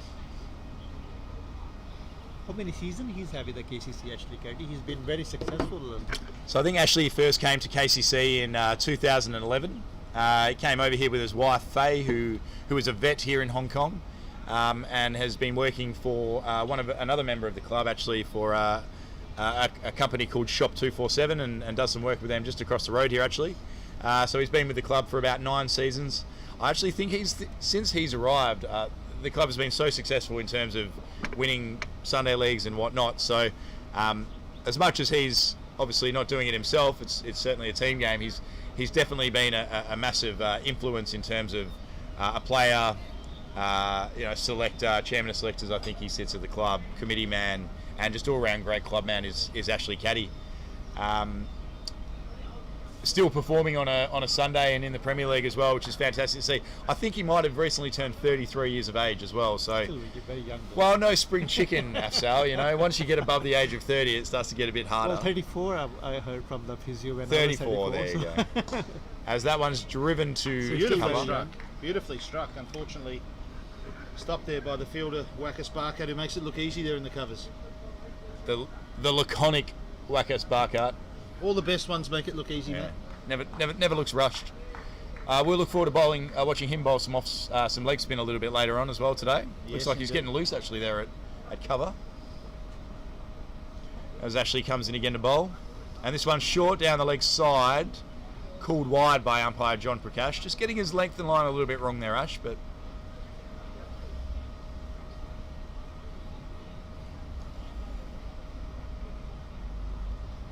trying to mix it up. I think every time he rolls his wrist on the ball to bring the ball in, he's going slightly down the leg, which is as Caddy comes in again to bowl. And this one a little bit shorter and cut towards backward point, where Dan Pascoe fields.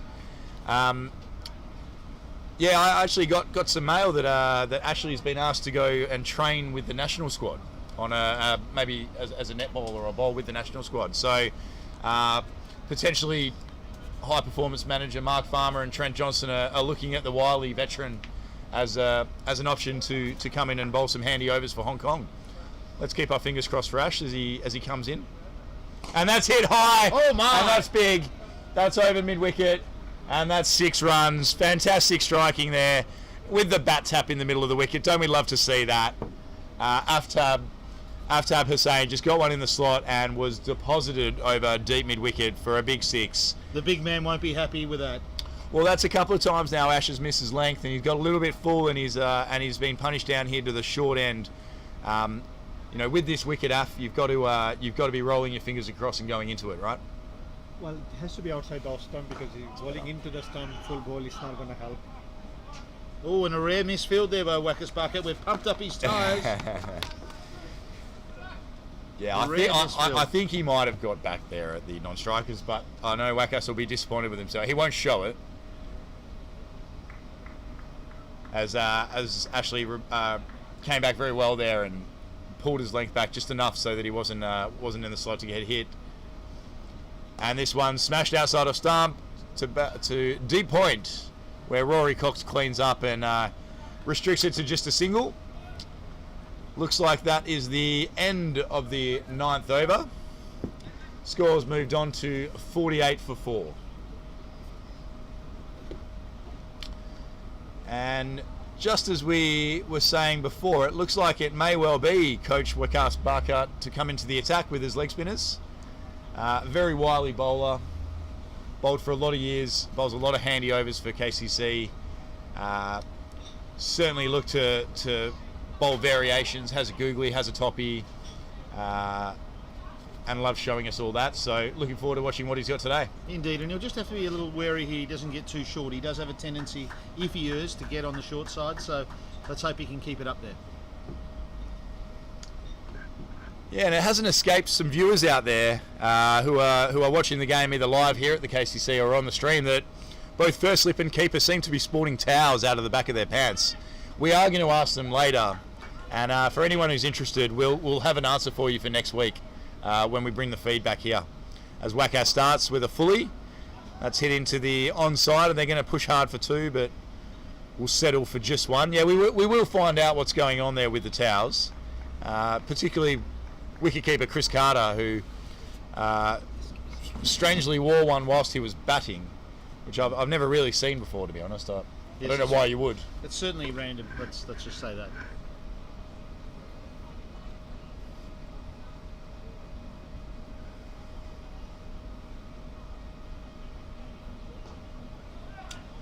That one's nudged away there for a single. Barkat just getting into his rhythm here.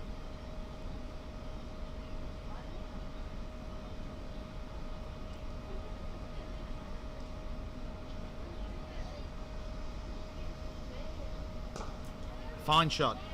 Well fielded though, Dan Pascoe. Well fielded there by Dan the Man Pascoe. Dan the Pro Pascoe. I mean, very well struck there by Aftab. He looks a very stylish player who times the ball very well. And this one's knocked back to bowler Wackas for no run. Yeah, he looks to have a bit of talent. Obviously, a very strong left arm orthodox bowler. Didn't bowl his full 4 overs today, but is always very tough to get away. Short and wide outside off stump, and that one is cut to deep backward square point for just the 1 run. But nicely timed.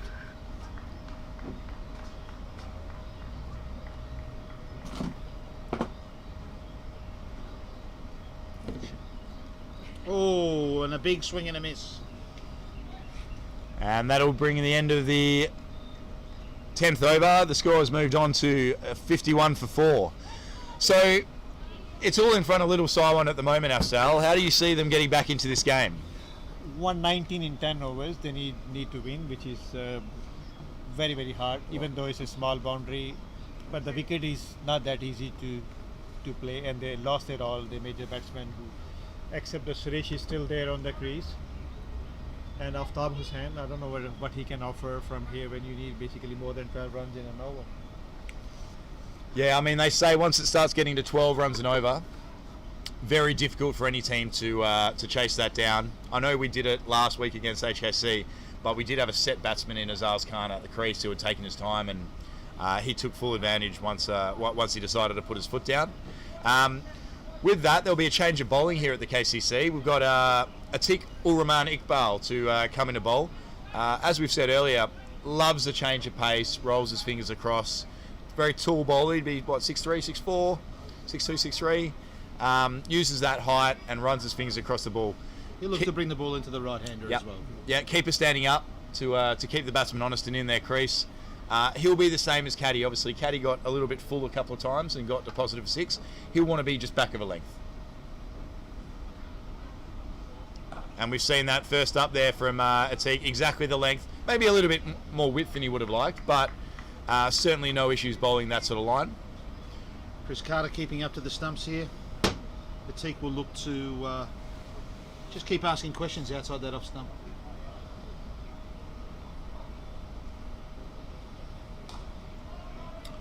As that's nudged to backward point. I mean, it's been a fantastic atmosphere here at the KCC today. There's been a large crowd has gathered on the balcony, some of which aren't watching the cricket, but some that are, have been thoroughly entertained by Rory Cox's innings earlier on today of 59. Jamie Atkinson came in and hit the ball beautifully in the first innings.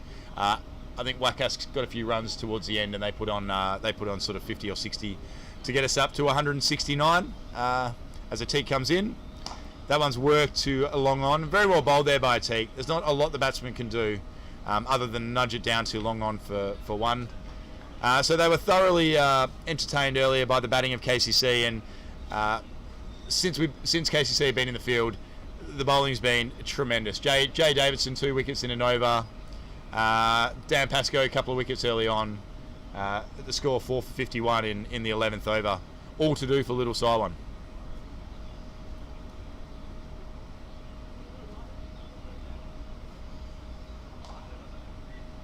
Oh, great fielding there by Pascoe. Fantastic fielding by Dan Pascoe. That was Jay Davidson. That was Jay Davidson. That was Jay Davidson. I mean, the Namibian nightmare. For a man who's 6'4" and bowls like the wind, to get down and make those sort of stops is outstanding athleticism on show by him. It's really just gone all KCC's way today, but it's efforts like that. And that one's nudged away to long on as well. Fantastic bowling by Atik. Not a lot the batsman can do with this sort of bowling. And that's fired in by Wakas. Yeah, super efforts by Jay. Nearly affecting a run out. One bowler we haven't seen so far today, who I was looking forward to watch bowl, actually, was Izahan Trivedi.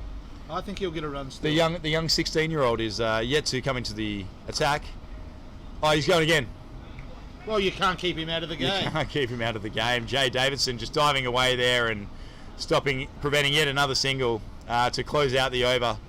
Scores moved on to 453 off 11 overs. So, Afsal, what's been your impression of young Izahan Trivedi, who trots down towards us here at Long On? Well, he's a very, very talented young boy, having a very, very good season on junior cricket. That's why he got promotion and got selected in the Premier League in KCC team, and basically prove his presence straight away. In first game, he got 2 wickets on 2 balls, and then got a complete his hat-trick in a previous game. So he had a lot to offer to the club. He's been already in a junior circuit with the Hong Kong national team, and this is hit high. This is hit high, and it looks like it's 6. That is gone. That has gone a long way from Ramasinghe. Great shot there. He has absolutely taken Wakas to the long boundary here. That would have gone 70, 80 metres, I reckon, that one. That was a massive hit by Ramasinghe. Wakas Barkat floated that one up to him, and he deposited him over long on for a massive 6. Sorry to interrupt, Afsal. No, it was worth it interrupting. And he's on to go again. This might be caught. He might have hold out. And he's caught it long on. Ramasinghe, what were you thinking? Now, was that Dan? Dan, he's our man. I believe that was caught by Jay Davidson. Again, you can't keep him out of the game, as I said. You cannot keep the Namibian nightmare. I didn't think it was possible for him to get involved again. Out of this game. I mean, 2 fantastic bit of fielding last over. Wakas Barkat, not perturbed by the 6 the ball before, throws the next one up to wicketkeeper Ramasinghe, He didn't quite get a hold of that one, did he? He didn't quite get a hold of it. He looked to hit it a little squarer than the first one. The first one he hit gun barrel straight. This one a little bit squarer, skewed off the inside edge, and Jay Davidson made no mistake down there at long on. Fantastic bit of bowling by Wakas. Great catch by Jay Davidson. The score's moved on to 59 for 5 in the 12th over. But we really can forgive the batsmen there. I mean, they had to get onto it. They've got to get 12 and over. And, you know, you've got to take advantage of balls that are in your area to hit.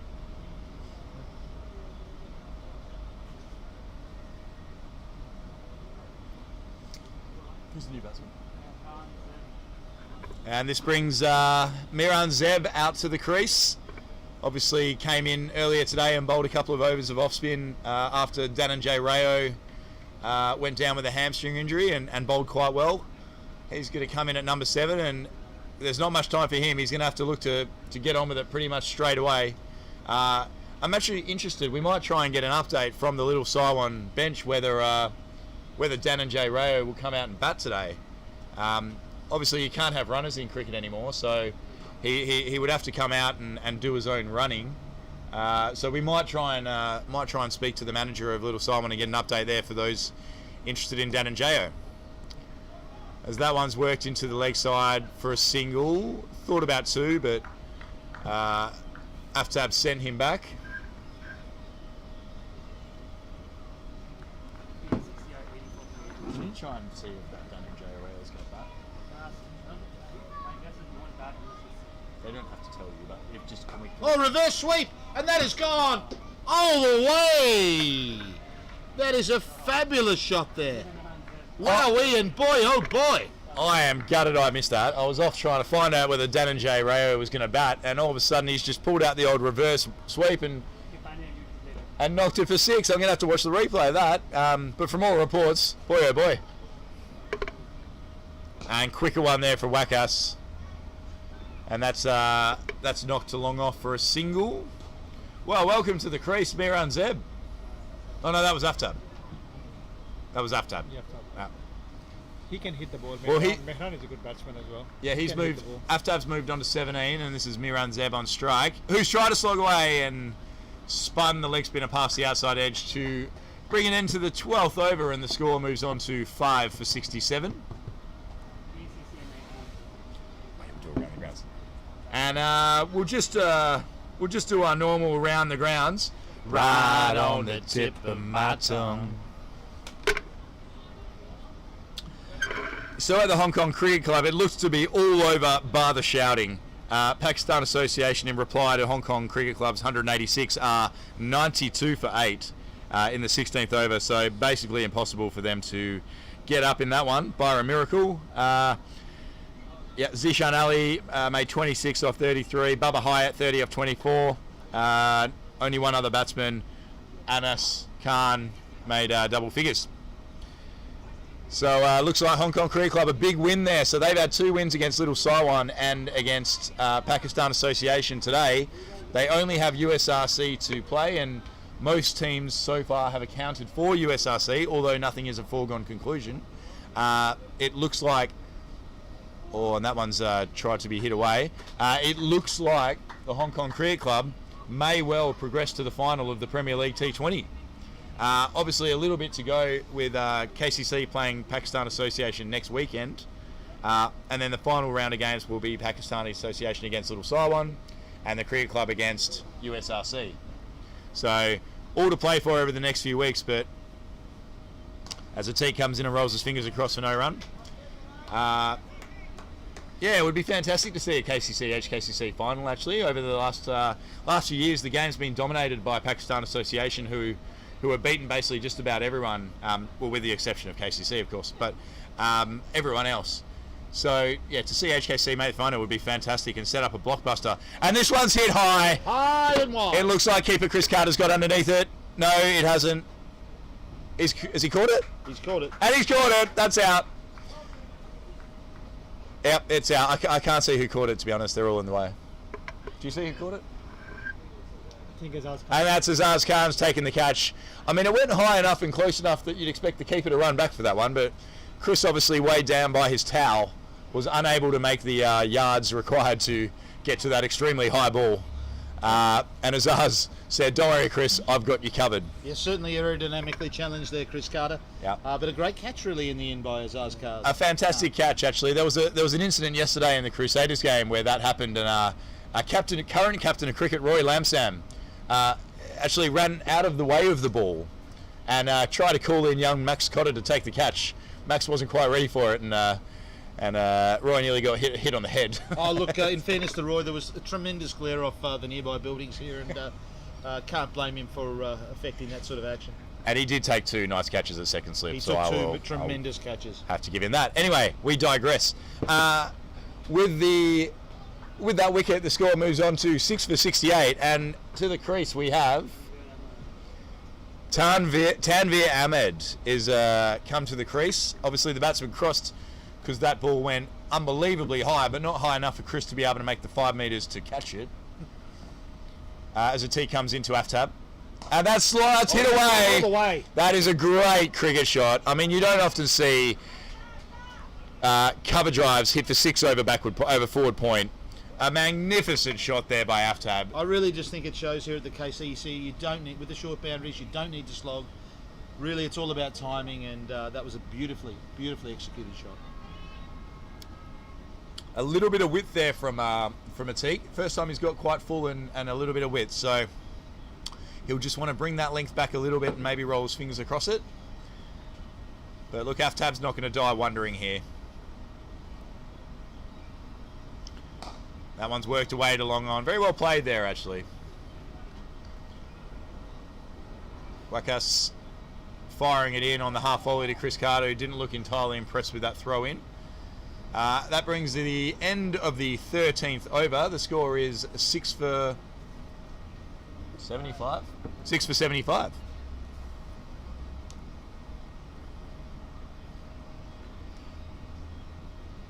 So you're projecting a KCC Hong Kong Cricket Club final, or is it too premature to be Well- making such outlandish statements? Yeah, I mean, look, obviously you don't want to go the early crow, but Hong Kong Cricket Club winning today gives them 2 wins with a game to play, playing USRC, who are yet to register a win and have been quite soundly beaten in the first few games. So you'd back Hong Kong Cricket Club with their lineup to knock off USRC, which would give them 3 wins. True. Pakistan Association are playing us next week and then Little Saiwan. So in order for Pakistan Association to get 3 wins, they would need to beat us and beat Little Saiwan. Yep. So what that could do is actually have 3 teams with 3 wins. So net run rate becomes a Yeah. crucial element. Absolutely. So next week, I know the Hong Kong Cricket Club boys will definitely be cheering on us to beat Pakistan Association. And obviously today's potential loss by the Pakistan Association will affect their net run rate. It looks- that's going to make it difficult for them. Yeah, I mean, with this loss, we call it a loss. I think it's just about a definite loss. And that is a fine shot down the ground, beautifully struck there. Aftab taking to Pascoe, got a little bit full there and knocked him straight over his head. Uncharacteristically full, one might say. Correct. 96 for 8, Pakistan Association at the moment. 3 overs to go. You know, every run they make actually might be crucial in terms of the net run rate. Look, there could be 3 teams with 3 wins, and that's the dream scenario for Cricket Hong Kong. Well, it'll be a promoter's dream, Matt. Yeah, absolutely. And, could be a pay-per-view event. Yeah, we certainly might start charging, Matt, especially for this level of commentary.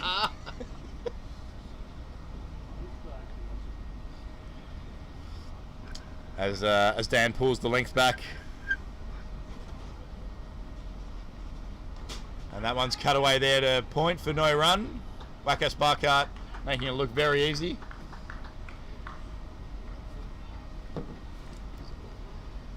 Just had a ring in from captain of cricket Roy Lamsam, who isn't very happy with my description of his drop catch yesterday. As I said, there was Sorry, Roy, but that was yours, mate. There was certainly glare. There's a lot of glare. As that one's punched away to cover. Yeah, look, unfortunately, it was him and young Maxi Cotter who got in a bit of a tangle, and Roy did the old faux pas, the old cricket faux pas, where he called out yours, which is never a good call, Roy. That's a great bit of bowl in there by Dan. That's spun away, brings an end to the over. Scores moved on to 79 for 6 after 14 overs. But Roy was very, very safe slip fielder always for KCC and for Hong Kong national team. One of those people who hardly drop any catch in their life in a slip garden, basically. Very safe hands. Very good athlete. He used to be complete all-rounder. Absolutely. Just a minor update from Little Simon. We don't have anything official from them, but just viewing the ice that's been applied to the hamstring, it seems very unlikely that Dan and Jay Rayo will come out to bat. But we haven't received anything official. My understanding is the medical doctors have advised that he'll only come out if absolutely required. And that one's nudged into the onside. They push hard for 2. And they called no. They saw Jamie Atkinson fired in off the mid-wicket boundary. You've got to trust your medical doctors. No one has medical doctors like Little Saiwan has medical doctors. So.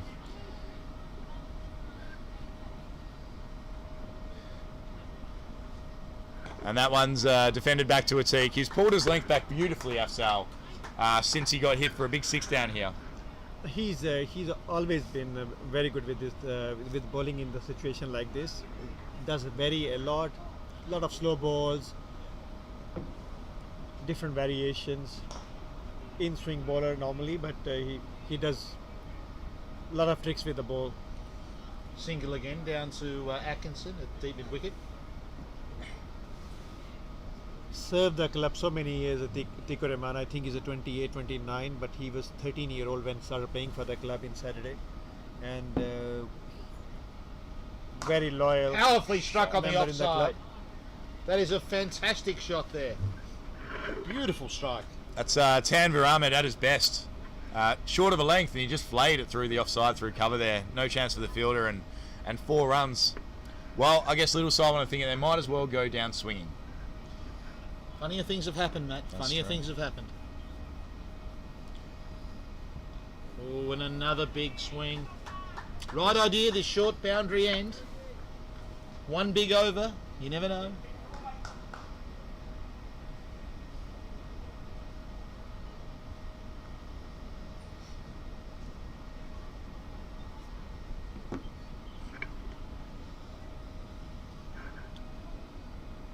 Well bowled again there from a tee. Just squared him up and came off the thickest outside edge down to short third man, where Azaz Khan cleaned up. Looks to be the end of the 15th over, I think that is. Score is 84 for 6. So what is that? That is another 86 runs required, 87 runs required, 86 runs required for victory from just the 30 balls. So whilst not impossible, probably unlikely. Unlikely, but look, with the short boundaries, you just never know, Matt. Yeah.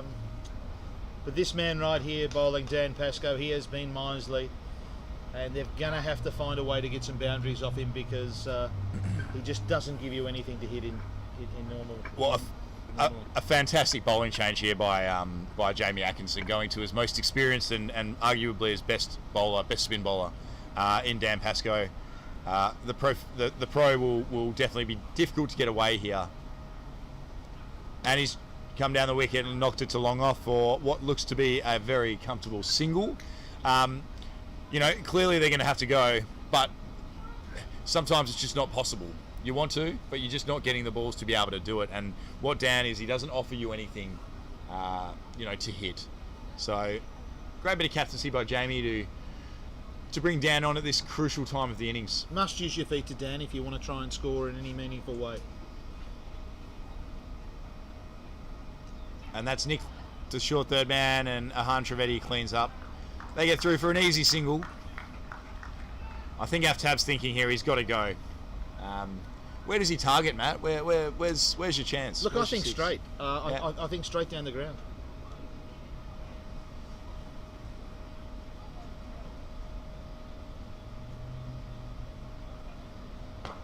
And he's gone high over mid-wicket. Ashley Caddy coming out of his door. He's just gone for 6.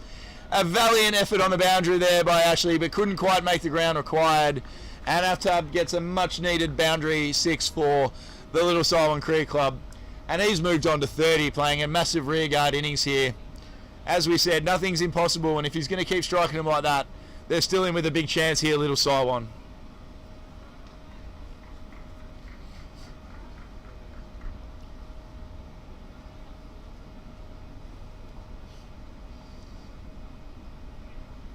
And that one's well bowled by Dan. A little bit quicker, a little bit wider outside of stump. Spinning away and beat the outside edge of Aftab. Aftab's actually moved on to 36, my apologies.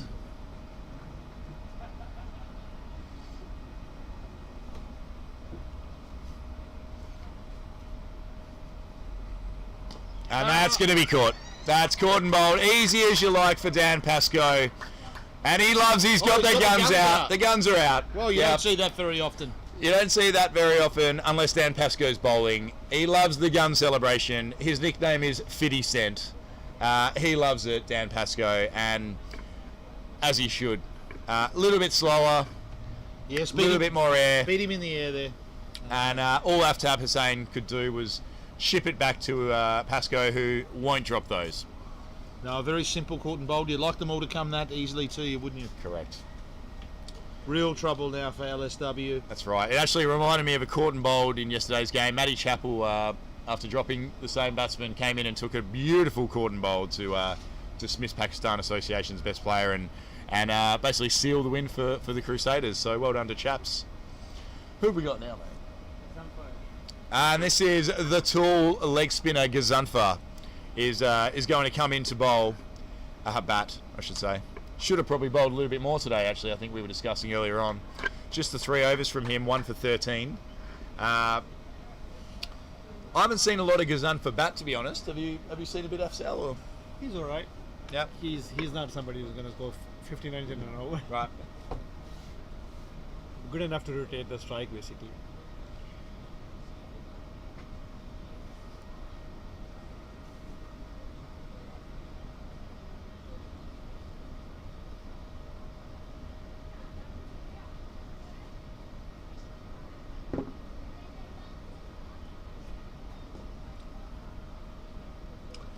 So that one's turned into the leg side. Gazunfa looking for a single. Tanvir Ahmed at the other end says no.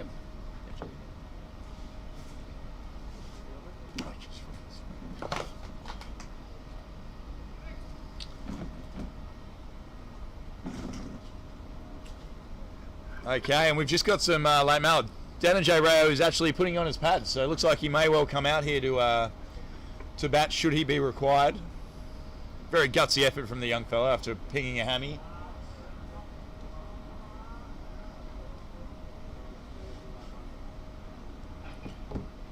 And that looks like we're going to see the Namibian Nightmare come back for his fourth over. Has amazing figures so far.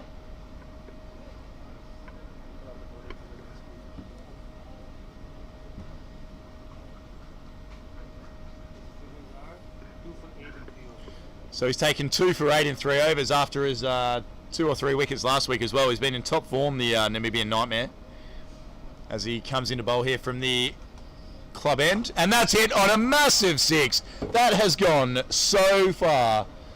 I think that, here we go, we just see the ball bouncing back towards us right next to our commentary box.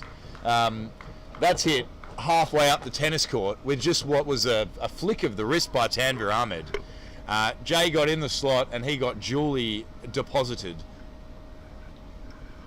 The big fella thought he can just come up and bowl one in the slot. Tanvir Ahmed says, no way, not today. And pulls his length back, rolls his fingers across. Beautiful slow ball. Probably what he needs to bowl from here on in. And I think we're just going to go around the grounds really quickly. Right on the tip of my tongue. So we can confirm that Hong Kong Cricket Club have officially won. Some relatively handy runs at the end for Pakistan Association to move on to 119. Anas Khan making 34 from just 17 balls. So that will help with their net run rate a little bit, which could well be important should 3 teams finish on 3 wins at the end of this Cricket Hong Kong T20 Premier League. And this has gone high, and that's 6 as well. That's a massive hit over long on. That is in the slot, and Tanvir Ahmed says, thank you very much. Do not bowl there to me. I will put you onto the tennis court. Now the Namibian Nightmare taking a little bit of stick in his last over here. Getting a little bit too full, and the little side-one batsman says thank you. So just repeating, Hong Kong Cricket Club with a massive 67-run win today up at the Hong Kong Cricket Club. Makes it a very interesting tournament now. If they were to beat USRC, they will finish on 3 wins. Pakistan Association are now 1-1. KCC play Pakistan Association next week. And then there will be a massive round on the 15th of November, which could well decide who is going to play in the CHK T20 Premier League final on the 22nd of November.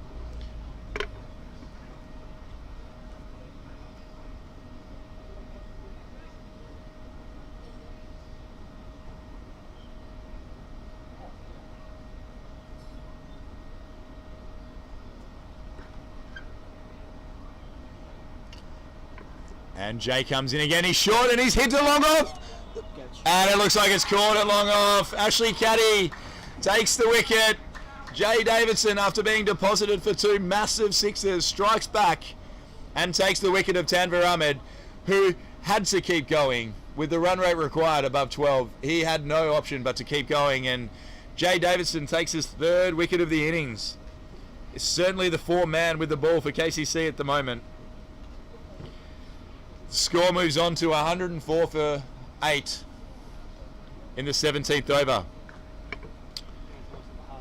Not impossible, but a lot of work to do here for Little Saiwan. The new batsman will be Mohsin Khan. Now, as we said, looking over, we believe Danajay Rayo has padded up, so is likely to come into bat should he be required. Just a reminder for those out there, you cannot have a runner for cricket anymore. You used to. External injury. I think for an external injury, like a light injury, you used to get a runner, but if you pull a muscle, you can't. Okay, we're just clarifying. It might be an external. We're not 100% sure, to be honest, but I don't think you can. He got an internal injury. Yeah.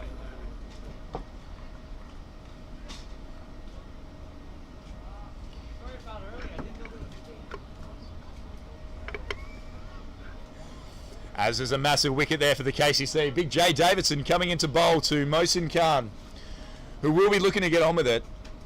A further 66 runs required here for Little Cylon. And he's fallen his hit down towards off. It could be a catch. Wackhouse Barker never looked like dropping it. That's another wicket, and he's on a hat-trick. Jay Davidson is on a hat-trick. It looks like there's some arguments about whether or not they crossed. I don't know why the batsman's remaining out there for that conversation, but Maybe he's staying back. maybe he is going to stay as a runner. I'm a little bit confused. No, they're just going to call it. There's a little bit of confusion here about whether or not Dhananjay Rayo will come out to bat. This could well be the end of the game. And it is the end of the game. That's it. KCC have won. Dhananjay Rayo injured his hamstring earlier in the day and will not come out to bat. KCC only requiring the 9 wickets, which leaves Jay Davidson on a hat-trick next week. So the first ball Jay Davidson bowls next week will be a hat-trick. Little Cylon bundled out for 104 inside their 17th over. Chasing KCC's 169 for 5. Matt, a pretty flawless day, a pretty flawless innings there by KCC. Ruthless with the bat, ruthless with the ball. How would you describe it? Look, it was quite a clinical performance, and I think really all set out by the great work of the openers for the KCC. Zaz Khan and Rory Cox getting KCC off to a great start, none for 48 after the power play. Really gave them the platform to be able to score what I felt was an above average target. And look, in the field, I think they took their catches, they fielded well, they bowled in good areas, and despite the fact that there was some assistance in the wicket, the bowlers really put it in the right areas. Afsal, what are your thoughts? I think the best thing KCC has done is like they, by realizing the wicket and the condition of the pitch, which was like not coming on the bad straight away, they took their time, and they were struggling in the beginning, but they started slowly. The wicket, they have enough wicket in the hand and they score enough runs. But in the middle, they took their time. They waited for the bad ball, then they hit only those balls who were there to hit. Didn't try too hard. You know, that's what I think the best thing to do. Trusting on yourself, staying on the crease, playing all the overs, and taking it the last minute. There was enough runs on the board to play with, and the bowler's done the job. And once you have a 170 run to defend, I think it's very, very ideal. But certainly a clinical performance here from the KCC captain Jamie Atkinson. Would be very pleased with his charges. Still another qualifying round to come in the Premier League T20. With Hong Kong Cricket Club winning today, it does set it up for some interesting matches. Absolutely, Matt. And with that, it is a massive game next week. Pakistan Association taking on KCC. If KCC win that, clearly they're in the final, having been undefeated through the rounds. A massive win by Hong Kong Cricket Club today against Pakistan Association puts them in the driver's seat to secure that second spot to play KCC, but all to play for next week. With that, a very big thank you to Matt Collins, the ex-captain of cricket here at KCC, Pleasure, Matty. A pleasure, anytime. for giving up your time, and to Afsal Haider for your contribution. Just want to say to everyone out there, thank you very much for viewing and watching today. We shall see you here next week for a massive game where KCC take on Pakistan Association. See you then. Thank you.